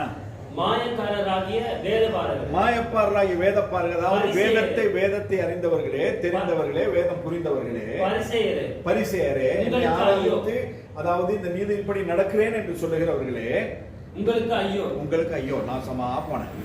ஆ. வெள்ளையடிக்கப்பட்ட கல்லறைகளுக்கு ஒப்பாய் எப்படி இருக்கிறீர்கள். இருக்கிறோம்? வெள்ளடிக்கப்பட்ட கல்லறை, காலையில் எழும்பி குளிச்சு சேவெடுத்து, இல்லையா, செம்போ இல்லையா, சண்டை போட்டு செம்போ வாங்கி, அதுக்கு பிறகு அதை பண்ணி இதை பண்ணி அங்க மாட்டி இங்க மாட்டி அப்படி உடுத்தி இப்படி உடுத்தி நாம அலங்காரம் பண்ணிட்டு வரோம் இல்லையா? இல்லையா? ஆண்டவர் நம்மள தான் சொல்றார், வெள்ளையடிக்கப்பட்ட கல்லறை. வெளியில நல்லா தான் இருக்கிறோம், வெளியில நல்லா தான் இருக்கும். ஆனா உள்ளுக்கு எப்படி இருக்கிறோம்? எப்படி இருக்கிறோமா? அவைகள் ஆ. புறமே அலங்காரமாய் காணப்படும் உள்ளேயோ மரித்தவர்களின் எலும்புகளினாலும் சகல அசுத்தங்களினாலும் நிறைந்திருக்கும். நிறைந்திருக்கும். இப்பேற்பட்டதான மாய்மாலமான ஒரு வாழ்க்கையை கர்த்தர் அருவருக்கிறார். මෙවැනි ජීවිතය ඇවිල්ලා දෙවියන් වහන්සේ ඇවිල්ලා එපා කරනවා. உடுப்பு நம்மை பரலோகம் கொண்டு போவார். ඇඳුම ඇවිල්ලා ස්වර්ග රාජ්‍යයට අරගෙන යන්නේ නැහැ. நம்முடைய தான தர்மங்கள் பரலோகம் கொண்டு போவார். අපි දෙන්නා මේ කාර්යය ඇවිල්ලා උදව් කරන நீங்க கொடுக்கிற தசமபாகங்கள் உங்களை பரலோகத்துக்கு கொண்டு போவார். දසෙන්කොළ සම්මාදම ස්වර්ග රාජ්‍යයට එක් කරගෙන நீங்க ஆராதிக்கிற ஆராதனை உங்களை பரலோகம் கொண்டு போவார். අපි නමස්කාර කරනවා නමස්කාරය ඇවිල්ලා ස්වර්ග நான் රාජ්‍යයට செய்கிறதான ஊழியம் என்னை பரலோகம் கொண்டு போவார். අපි කරනවා මේ සේවාව ඇවිල්ලා ස්වර්ග රාජ්‍යයට එක් කරගෙන යන්නේ නැහැ. உதாரணமாய் நான் என்னை குறித்து பேசுகிறேன். උදාහරණයක් පාලකතුමා ගැන කියනවා. உன்னை நீ நேசிக்கிறது போல மற்றவங்களை நேசி. තමාව ප්‍රේම කරනක් මේ අන් අයටත් ප්‍රේම කරන්න. அப்ப என்னை நான் நேசித்தால் තමාව තමන් ප්‍රේම කරනවා உங்களை நான் නම් நேசிப்பேன். ඔයගොල්ලන් ප්‍රේම කරනවා. அதனால தான் நான் உங்களை திட்டுறேன். ඒ හින්දා තමයි ඔයගොල්ලන්ට තරවාඩි කරන්නේ. நாங்க எல்லாரும் இப்படி ஆகிறோம். இந்த பாலான உலகத்துல இருந்து போய் பரலோகத்துல தேவனோடு கூட இருக்கோம். අපි ස්වර්ග රාජ්‍යයට ගිහලා දෙවියන් වහන්සේත් එක්ක අපි සියලු දෙනා ඉන්නවා. அதுதான் இந்த ஊழியமே ஒழிய வேற உங்ககிட்ட இருந்து காசு பணம் வாங்குறதுக்கு எதுக்குமே இந்த ஊழியம் கிடையாது. ඒක තමයි මේ සේවාව ඔයගොල්ලන්ගේ සල්ලි ගන්න එක අනිත් දේවල් நான் බලාපොරොත්තු இன்றும் වෙන්නේ නෙමෙයි. தேவ சமூகத்திலிருந்து இப்பொழுது நான் சொல்லுகிறேன். දෙවියන් වහන්සේගේ පාමුල ඉඳලා මම අද කියනවා. நான் சொல்லுகிற தவறாய் இருக்குமானால், நான் பொய் பேசுவேனானால் கர்த்தர் இந்த இடத்துல என்னை அடிச்சு போடும். මම කියන එක බොරු නම් උන්වහන්සේම මාව ඇවිල්ලා දඩුවම් நேற்று என்னுடைய அக்கவுண்ட்ல வந்து 1129 ரூபாய் தான் இருந்தது. நேற்று ராத்திரி சொன்னேன். පාලකතුමාගේ account එකේ 1129යි කියුනේ. காசு கிடையாது. සල්ලි නැහැ. ஆனால் ஞாயிற்றுக்கிழமை அது சனிக்கிழமைக்கு සෙනසුරාදාට சாப்பாடு கொடுக்கும்படியாய் කෑම දෙන පිරිස என்னை குறித்து யாரோ ஒருவர் இன்னொருவருக்கு சொல்லி මම පාලකතුමා ගැන අනිත් එක්කෙනෙකුට කියලා சனிக்கிழமை சிக்கனோட சாப்பாடு கொடுங்கன்னா இப்படி இருக்கிறான். සෙනසුරාදා chicken එකම කෑම දෙන්න කියලා තියෙනවා. அப்ப அந்த அந்த பணத்தை இந்த வாரம் முழுக்க நான் ஓட்டிடுவேன். මේක මුදල ඇවිල්ලා මේ සතිය මම මේ වියදම් කරනවා. ஓட்டிடுவேன்னா ரோல் அடிச்சிடுவேன். ඒක රෝල් දුන්නා. ஆனா 31 அதாவது வெள்ளிக்கிழமைக்கு தேவையான பொருட்களை வாங்க தேவன் என்னை சந்திப்பார். සිකුරාදා ගන්නා වූ බඩ ඔක්කොම ගන්න උන්වහන්සේ ඇවිල්ලා සපයනවා. 1000 இன்னைக்கு 36,129 ரூபாய் என் அக்கவுண்ட்ல இருக்குது. 26000 ගණක් වගේ ඇවිල්ලා මුදලින් තියෙන account එකේ තියෙනවා. இதுதான் நம்முடைய தேவன். ඒක තමයි දෙවියන් அப்ப වහන්සේ. இந்த தேவன் என்னை விசாரிக்கும் பொழுது நான் யாருக்காகவும் என்னை மாற்றிக்கொள்ளவோ வளைத்துக் கொள்ள வேண்டிய அவசியம் கிடையாது. මෙවැනි දෙවියන් වහන්සේ අපිට සපයනකොට කවුරු උදෙස අපි නැවෙන්න හොඳ නැහැ. வேதம் இப்படிதான் சொல்லுகிறது. දෙවියන් වහන්සේගේ මේම තමයි என்று කියන්නේ. சொல்லுகிறது மட்டும்தான் என் வேலையை ஒழிய ඒ කියන එක විතරක් මගේ කාර්යය. பரவாயில்ல කමක් නැහැ. இப்படி வாங்க මේව ඉන්න. அப்படி මේව නෙමෙයි. தேவனுடைய வார்த்தை இப்படி சொன்னா இப்படிதான் இருக்கும். දෙවියන් වහන්සේගේ වචනේ මේම කියනවනේ. அதனால நான் கண்டிப்பான ஒரு தீர்மானம் எடுத்திருக்கிறேன். මම තරවටු කිරීමේ කාර්යයක් வருகிற முதலாவது ஞாயிற்றுக்கிழமை தொடங்கி திருவிருந்தின் பொழுது පළවෙනි සප්‍රසාදයේ මේවේ ඉඳලා நெட்டு போடலனா கம்யூனியன் கிடையாது. net එක දාන්න නැත්නම් කමියන් එක නැහැ. பொட்டு வச்சுக்கிட்டு என்னது நூல் கட்டிக்கிட்டு பாதசாரம் போட்டுக்கிட்டு மிஞ்சி போட்டுக்கிட்டு வந்தா உனக்கு கிடையாது. මේ මිච්ච දාගෙන ඒ ඔක්කොම දාගෙන යනවා නම් ඩොට් එක තියලා එනවා නම් නැහැ. பொட்டு கிடையாது, பொட்டு. ஆ. சரியா? ஏனென்றால் இதெல்லாம் கர்த்தர் அதாவது நம்முடைய கலாச்சாரங்களை விட்டு வரணும்னு சொல்லி தான் வேதம் சொல்லுகிறது. අපගේ සංස්කෘතිය අතහැරලා එන්න කියලා තමයි වචනේ කියන්නේ. இல்லையா? நாம் நம்மை ஆராய்ந்து பார்த்து நம்மை பரிசுத்தப்படுத்திக் கொண்டு தேவ சமூகத்துக்கு வர வேண்டும். අපි සෝදිසි කරගෙන අපි පවිත්‍ර කරගෙන දෙවියන් වහන්සේගේ පාමුලට එන්න ඕනේ. அப்படியே நீங்க வந்திருந்தாலும் එහෙම ඔයගොල්ලෝ ආවිලා තිබුණා. உங்களை விட்டுட்டு நான் இப்படி போயிடுறேன். ඔයගොල්ලෝ අතහැරලා මම මේ යනවා. சரி, அதனால அந்த இடத்துல வந்து வெட்கப்படாது.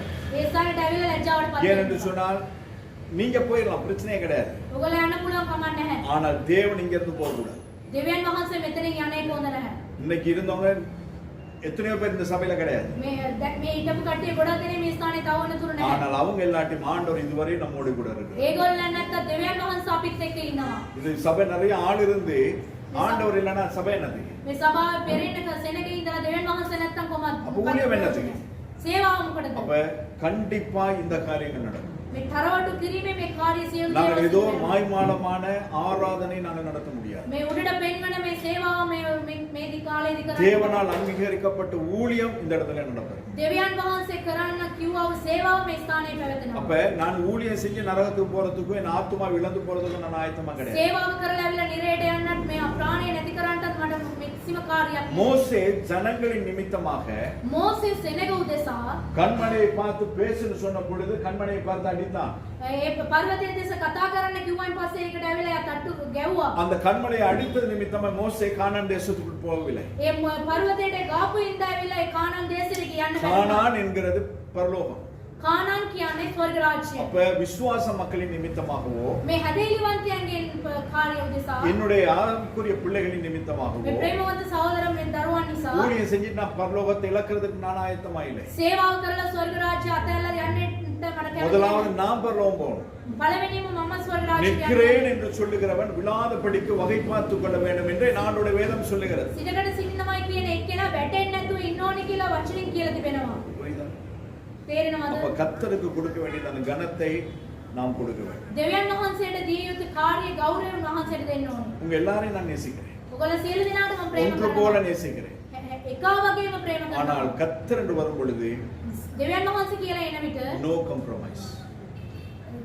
මම කිසිම දෙයක් බලන්නේ නැහැ. அதாவது சமரசமாக முடியாது. ඒකට ඇවිල්ලා මම එකම යන්නේ. பரவாயில்ல, කමක් නැහැ. ஒரு தரம் தானே, එක සැරයක් இந்த නේ. மாசம் மட்டும் தானே. මේ මාසේ පමණක් මේ மாசத்துக்கு ஒரு முறை தான் திருவிழா. මාසෙකට එක වතාවයි அதை எடுக்கும் பொழுது கர்த்தருக்கு உகந்தவர்களாய் நாங்கள் எடுக்கிறோம். අපි ඒක ගන්නකොට වෙලා හරි ආකාරයට දෙවියන් වහන්සේ තුළ ගන්න ඕනේ. நாங்க அநேகமான நேரத்தில் நாங்க பாடுவோம். බොහෝ කාලයක ගායනා இன்னைக்கு කරනවා. கூட நாங்க நிறைய பாட்டு பாடுவோம். මේ අද දවල්සන ගායනා කරා. என் இயேசு வருவார் மேகத்தின் நடுவே தன்னோடு சேர்த்துக் கொள்வார். எப்படி ஜெபம்? කොහොමද යා රැස් කරගන්නේ අපිව? நிறைய பாட்டுலாம் பாடுவோம். ගොඩක් ගීතිකා ගායනා என்னது? කරනවා. ஆண்டவரே என்னை நான் உமக்கு அர்ப்பணிக்கிறேன். දෙවියන් වහන්සේ මාව ඔබ වහන්සේට බාර දෙනවා. அன்பு கூறுவேன் இன்னும் அதிகமாக. ප්‍රේම කරනවා අධික ලෙසින්. நீ சொன்னால் போதும் செய்வேன். ඔබ වහන්සේ කිව්වොත් මම ඒක කරනවා. நாதா உன் திருக்கரத்தின் இசைக்கருவினா යාන්නේ ඔබ වහන්සේගේ දැඩ எப்படியெல்லாம் அடிக்கணுமோ அடிங்க ஆண்டவரே, அதன்படி நான் ஆடுறேன். කොහොම ඔයා ගන්නම ඒ அப்படின்னு ආකාරයට சொல்லுவோம். නටනවා. நாங்க ஆண்டவரே நான் இப்படிதான் அடிப்பேன், நீங்க ஆடுங்க මම මේව තමයි ගන්න ඔයා නටන්න. அப்படின்னு தான் இப்ப நாம சொல்லிட்டு இருக்கோம். එහෙම තමයි අපි කියේ කියන්නේ. இல்லையா? நாம் அடிக்கிற தாளத்துக்கு யார் ஆடணும்? අපි ගාන තාලෙට කවුරු பரிசுத்தாவியானவர் ஆடணும். සුද්ධාත්මයන් සන්නටන්න. இப்ப பரிசுத்தாவியான ஒரு இடத்துல உட்கார வச்சோம். இருங்க ஆண்டவரே. එතනම ඉන්න. இங்க புறாதானே. ඔයා පරවි. அங்கேயே அந்த கம்பியில உட்கார்ந்திருங்க. එතන ඔයා වාඩි වෙලා இந்த ඉන්න. இடம் முழுக்க நான் அப்பா வச்சுக்கிறேன். මේ ස්ථානයේ මුල්ල அப்படின்னு அவரை அங்க வச்சு நாம இங்க வாடிட்டு இருக்கிறோம். යා එතන තියලා අපි නට ඉන්නවා. அப்படி செய்யுங்க. එහෙම කරන්න. அதுக்கு பிறகு இன்னும் பாடுறோம். තවත් ගායනා I කරන්න. have decided to follow Jesus. நான் தீர்மானம் எடுத்து நான் ஆண்டவரை பின்பற்றதுக்கு. තීරණයක් ගන්න තියෙන No දේවල්. turning back. No මම turning back. පිටිපස්සේ ඇවිල්ලා බලන්නේ නැහැ. நாங்க யாராவது போனா பாக்குறோம். කවුරුරේ මනම් தெரிஞ்ச බලන්න. மாதிரி இருக்குதே. ஆமா. முன்னால என்ன பின்னால என்ன உனக்கு வாய்ப்பே கிடையாது.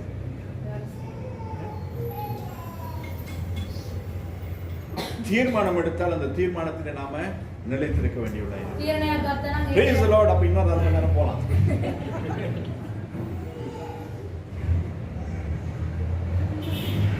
நம்முடைய சிந்தையானது ஒரு முறை குழப்பப்பட்டுருச்சுன்னா සිතුවිල්ල ඇවිල්ලා එක වතාවක් වෙනස් වෙලා තිබෙනවා නම් அதுக்கு பிறகு அதை நம்ம சரிப்படுத்த முடியாது. ඒකට පස්සේ ඇවිල්ලා ඒක හරි ගස්ස ගන්න බෑ. அதனால அது கரப்ட் ஆகாதபடிக்கு நாம பார்க்கணும். ඒක හරි ආකාරයට අපි තියාගන්න ඕනේ. அப்ப அந்த அதாவது இந்த மைண்ட் கரப்ட் ஆயிடுச்சுன்னா මේ මයින්ඩ් එක වෙනස් වෙලා තිබුණා නම් அதாவது நம்ம சொல்லுவோம் இல்ல அதாவது என்ன சொல்லுவோம்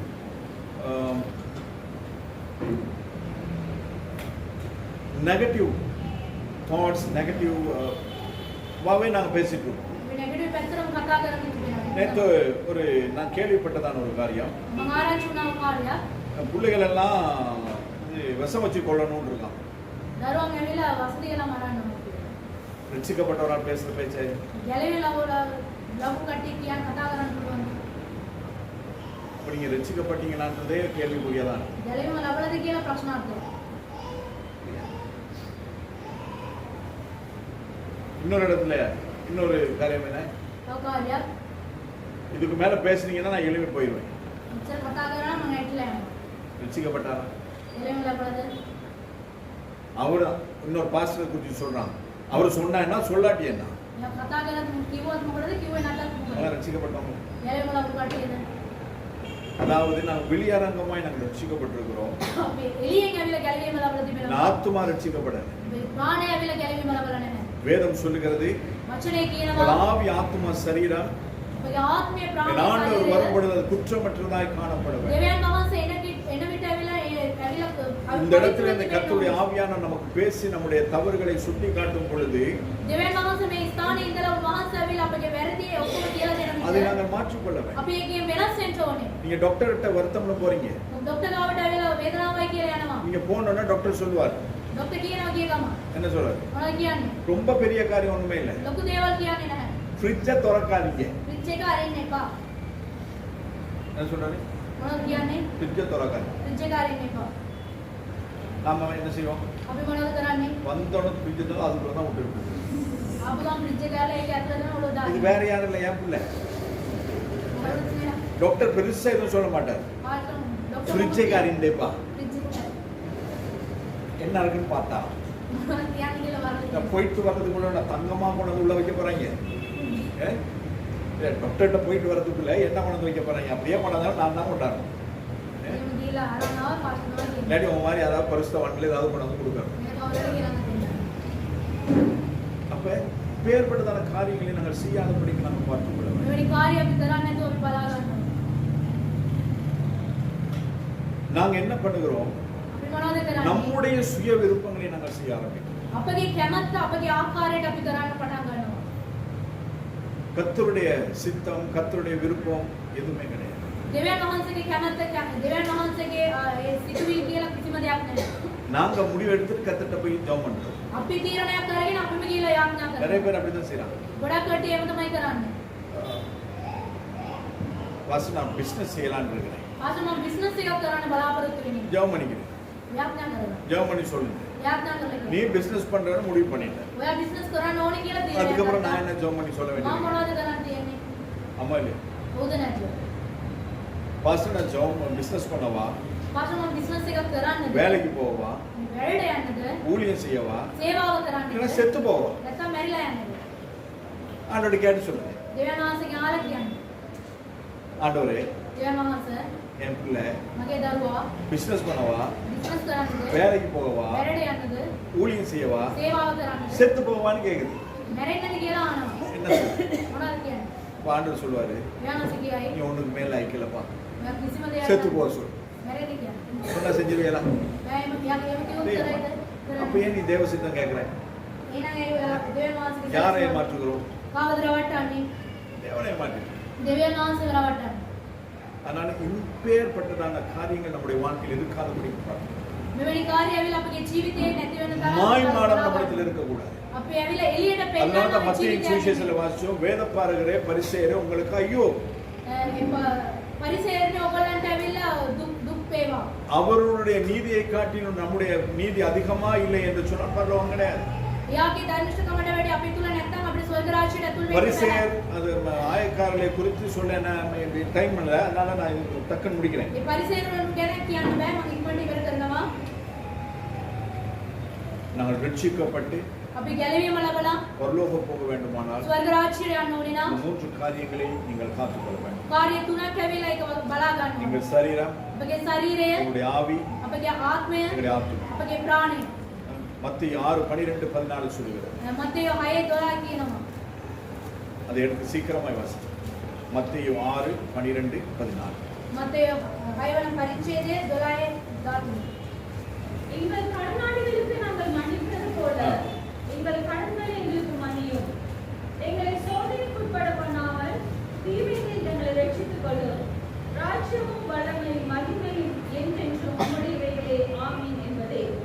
மனுஷருடைய தப்பிதங்களை நீங்கள் அவர்களுக்கு மன்னித்தால் உங்கள் பரமபிதா உங்களுக்கும் மன்னிப்பார். மனுஷருடைய தப்பிதங்களை நீங்கள் அவர்களுக்கு மன்னித்தால் මනුෂ්‍යයන්ගේ පෞකාරකම අපේ බලද අපි කමා කරොත් பரமபிதா உங்கள் தப்பிதங்களை மன்னிப்பார். ස්වර්ගීය පියාණන් වහන්සේ අපිට කමා කරනවා. மத்தவங்களை நீங்க மன்னிக்காம உங்க பாவங்களுக்கு, உங்கள் மீறுதல்களுக்கு, உங்கள் அக்கிரமங்களுக்கு மன்னிப்பு உண்டாகும் என்று சொல்லி ஆண்டோட கையை தூக்கி ஜெபம் பண்ணி வேலை கிடையாது. අනිත් අයට කමාව දෙන්නේ නැතුව අපි ඇවිල්ලා අත්උස්සගෙන අපි යාඥා කළා කිසිම ඵලයක් சரியா? නැහැ. மற்றவருடைய பாவங்களை, மற்றவருடைய மீறுதல்களை, உங்களுக்கு விரோதமாக செய்யப்பட்டதான அக்கிரமங்களை நீங்கள் மன்னித்தால் உங்கள் பாவங்களுக்கு மன்னிப்பு. අනිත් අය අපිට කරපු නපුරු දේවල් අපිට කරපු වැරදි දේවල් ඇවිල්ලා අපි ඇවිල්ලා ඒගොල්ලන්ට සමාව දෙනකොට උන්වහන්සේ අපගේ පාපයට 2 கொரிந்தியர் 5வது அதிகாரம் 18வது வசனம். 1 කොරින්තිය 5:18.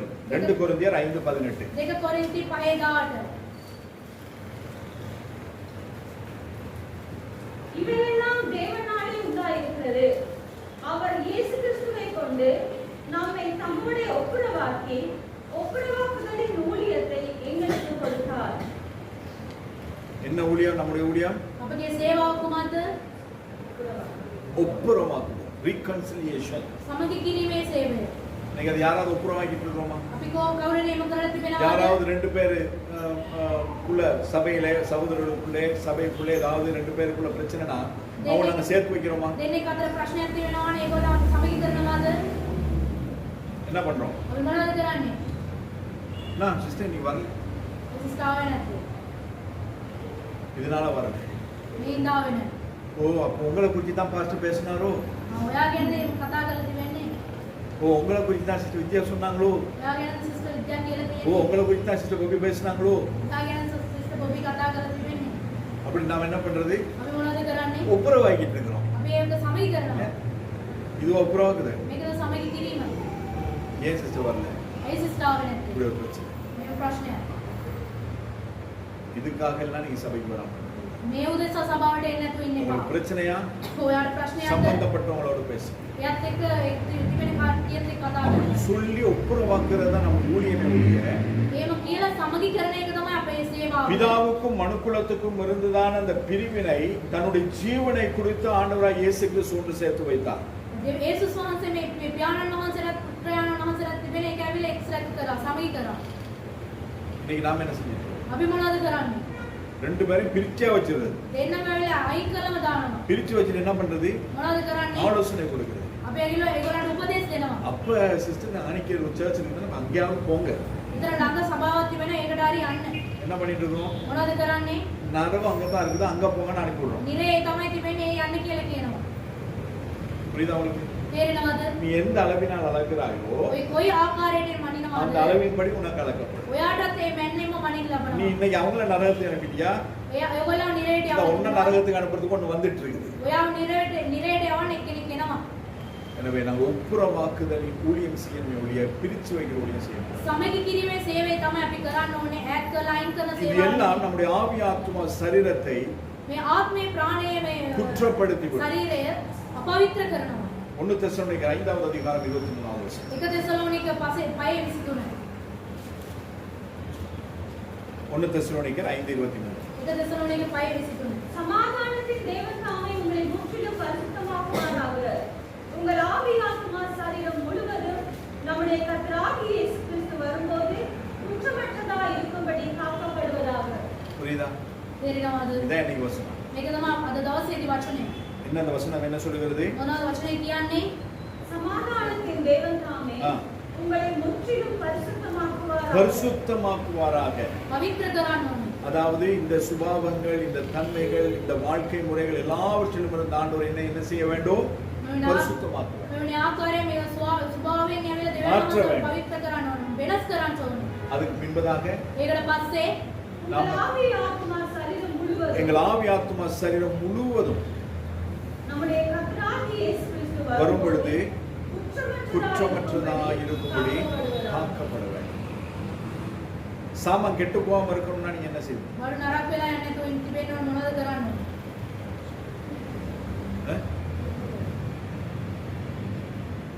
ஃப்ரிட்ஜில்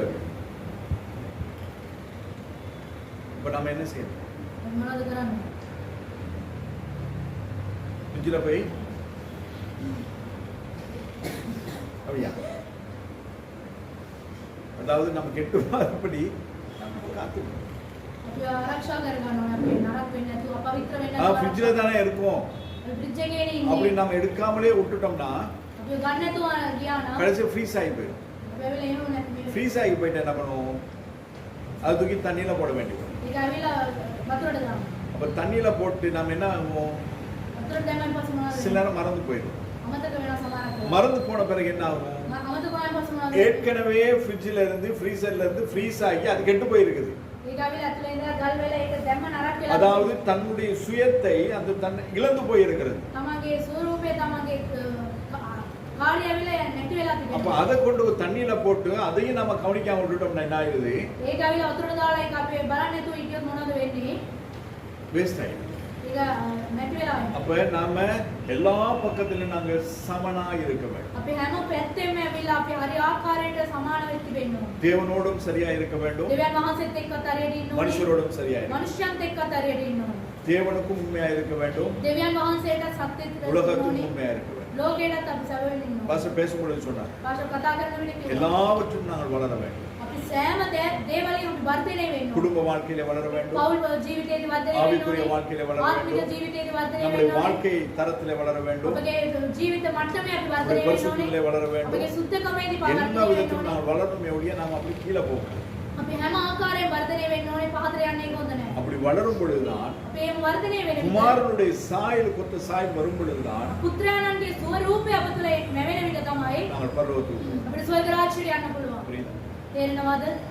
ரோமர் 12வது அதிகாரம் රෝම් 12 වන පරිච්ඡේදය. 1-2 வசனங்கள் வாசிங்க. එක දෙක අපි කියමු. அப்படி இருக்க சகோதரரே, நீங்கள் உங்கள் சரீரங்களை பரிசுத்தமும் ஆ.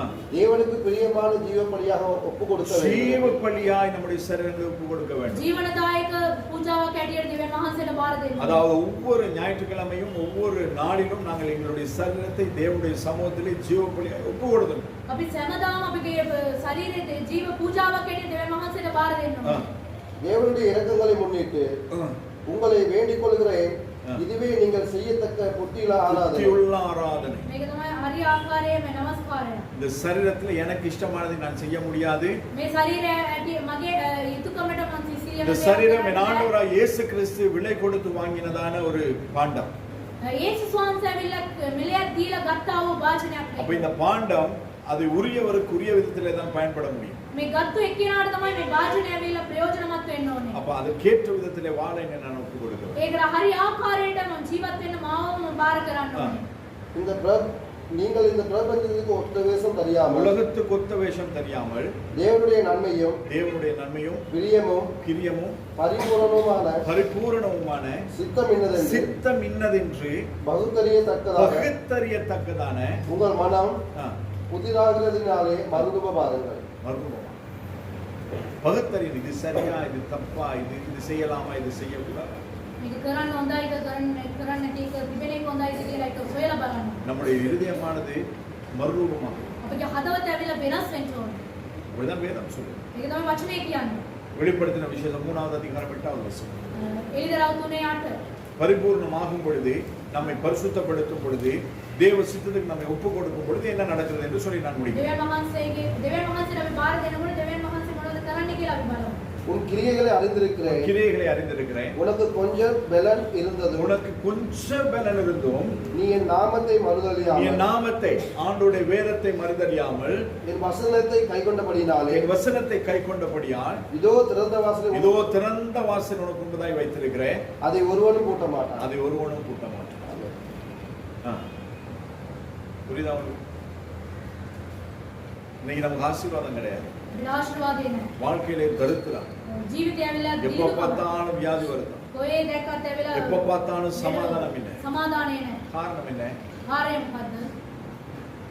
நம்ம இருக்கிற பலத்தோட கூட கர்த்தருக்கு நாங்கள் ஆராதனை செய்கிறது கிடையாது. ஆண்டவர் நம்முடைய பெரிய காரியங்களை கேட்கல. இருக்கிற பலத்தோடு தேவனுடைய வார்த்தைக்கு கீழ்ப்படிந்து தேவனுக்கு பிரியமானதை நாங்கள் செய்யும் பொழுது அவருடைய வேதம் சொல்லுகிறது, திறந்த வாசலோட முன்பதாய் வைக்கிறேன்.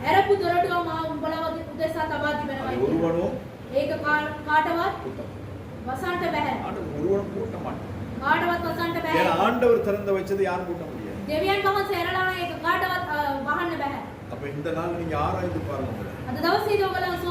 வாழ்க்கையில் எல்லா கதவுகளும் மூடப்படுது. எது எடுத்தாலும் அதுல ஒரு முன்னேற்றம் இல்லையே. எது எடுத்தாலும் அதுல ஒரு நன்மையும் ஆசீர்வாதமும் இல்லையே. வர்றது போல தெரியுது, அதுக்கு பிறகு காணாம போயிடுதே. ஆராய்ந்து 3 யோவான் எத்தனை அதிகாரம் இருக்கு? 3 யோவான் எத்தனை அதிகாரம் இருக்கு? 2வது வசனம். பிரியமானவனே, உன் ஆத்துமா வாழ்கிறது போல் நான் ஆசீர்வாதமாய் இருக்க வேண்டுமானால் எதன்படி நான் வாழ வேண்டும்? ஆத்துமாவை போல. சரீரத்தின் போல கிடையாது. என்னை விட்டு போகிற ஆவியை போல கிடையாது. தேவனிடத்திலே போகத்தக்கதான இந்த ஆத்துமாவை போல நான் வாழ வேண்டும். இந்த ஆத்துமாவை போல வாழ்ந்து சுகமாய் இருக்கும்படி தான் கர்த்தர் விரும்புகிறார். கர்த்தரிடத்திலே போகிறதற்கு தகுதியுள்ள ஆத்துமாவாய் நானும் நீங்களும் அதை பாதுகாப்போம் என்றார். கர்த்தர் நம்மை ஆசீர்வதிப்பார். நம்முடைய வேதம் சொல்லுகிற பிரகாரம் கர்த்தர் வரும் பொழுது சமாதானத்தின் தேவன் தாமே உங்களை முற்றிலும் பரிசுத்தமாக்குவாராக. உங்கள் ஆவி, ஆத்துமா, சரீரம் முழுவதும் நம்முடைய கர்த்தராகிய இயேசு கிறிஸ்து வரும்போது குற்றமற்றதாய் காக்கப்படுவதாக.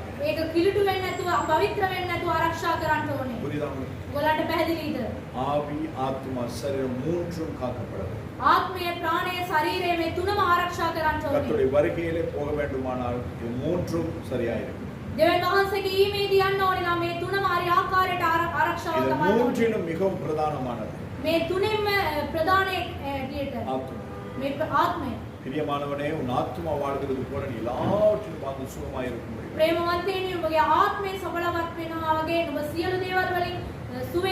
இந்த ஆத்மாவை கெடுத்துட்டு நாம வாழ முடியாது. வாழலாம், நீங்க தான் முடிவு பண்ணி எப்படி வாழணும். சொல்ல வேண்டியது மட்டும் என் வேலை. කියන එක විතරයි මගේ යුතුයකම. சொல்லாம விட்டா உங்களுடைய ரத்தப்படி என் மீது கேட்கப்படும். කිව්වේ නැත්තම් ඕගොල්ලන්ගේ මේ මේක ඇවිල්ලා මගෙන් වැඩි. சொல்லிட்டா அந்த ரத்தப்படி உங்களிடத்திலே ஒப்புக்கொள்ளும். ඒ දඬුවම ඇවිල්ලා ඕගොල්ලන්ගේ කරපිටම பேசுகிற நானும் காக்கப்பட வேண்டும். කතා කරනවා මමත් ආරක්ෂා கேட்கிற කරගන්න ඕනේ. நீங்களும் காக்கப்பட வேண்டும். අහන්න ඕගොල්ලන්ත් ආරක්ෂා தேவன் வரும் பொழுது இந்த சபை தேவனுக்கு முன்பதாய் நிற்கும். දෙවියන් වහන්සේ එන විට මේ සභාව දෙවියන් වහන්සේ ඉදිරියේ සිටින්න ඕනේ. ஹalleluya. ஹalleluya. கர்த்தர் தாமே உங்களை ஆசீர்வதிப்பார். දෙවියන් වහන්සේ ඔබට ආශිර්වාද கேட்ட කරනවා. வார்த்தைக்கும் கர்த்தருக்கு உண்மையாய் நடந்து கொள்ளுங்கள். අව වචනයට දෙවියන් වහන්සේට සැබවින්ම සිටින්න. சபைக்கும் ஊழியருக்கும் உண்மையாய் நடந்து கொள்ளுங்கள். සභාවට සේවකයන්ට සැබවින්ම සිටින්න. உங்களுக்கு நீங்கள் உண்மையாய் நடந்து கொள்ளுங்கள். ඕගොල්ලන්ට ඔයගොල්ලෝ සැබවින්ම සිටින්න. கர்த்தர் உங்களை ஆசீர்வதிப்பார். දෙවියන් වහන්සේ ඔයගොල්ලෝ ආශිර්වාද කරනවා. ஹalleluya. ஹalleluya. இந்த நேரத்திலே பிரதர் திலீப் ஒரு பாட்டு பாடும் பொழுது සහෝදර දිලීප් ගීතාව ගායනා කරන විට நாங்கள் எல்லாரும் கர்த்தருக்கு காணிக்கை கொடுப்போம்.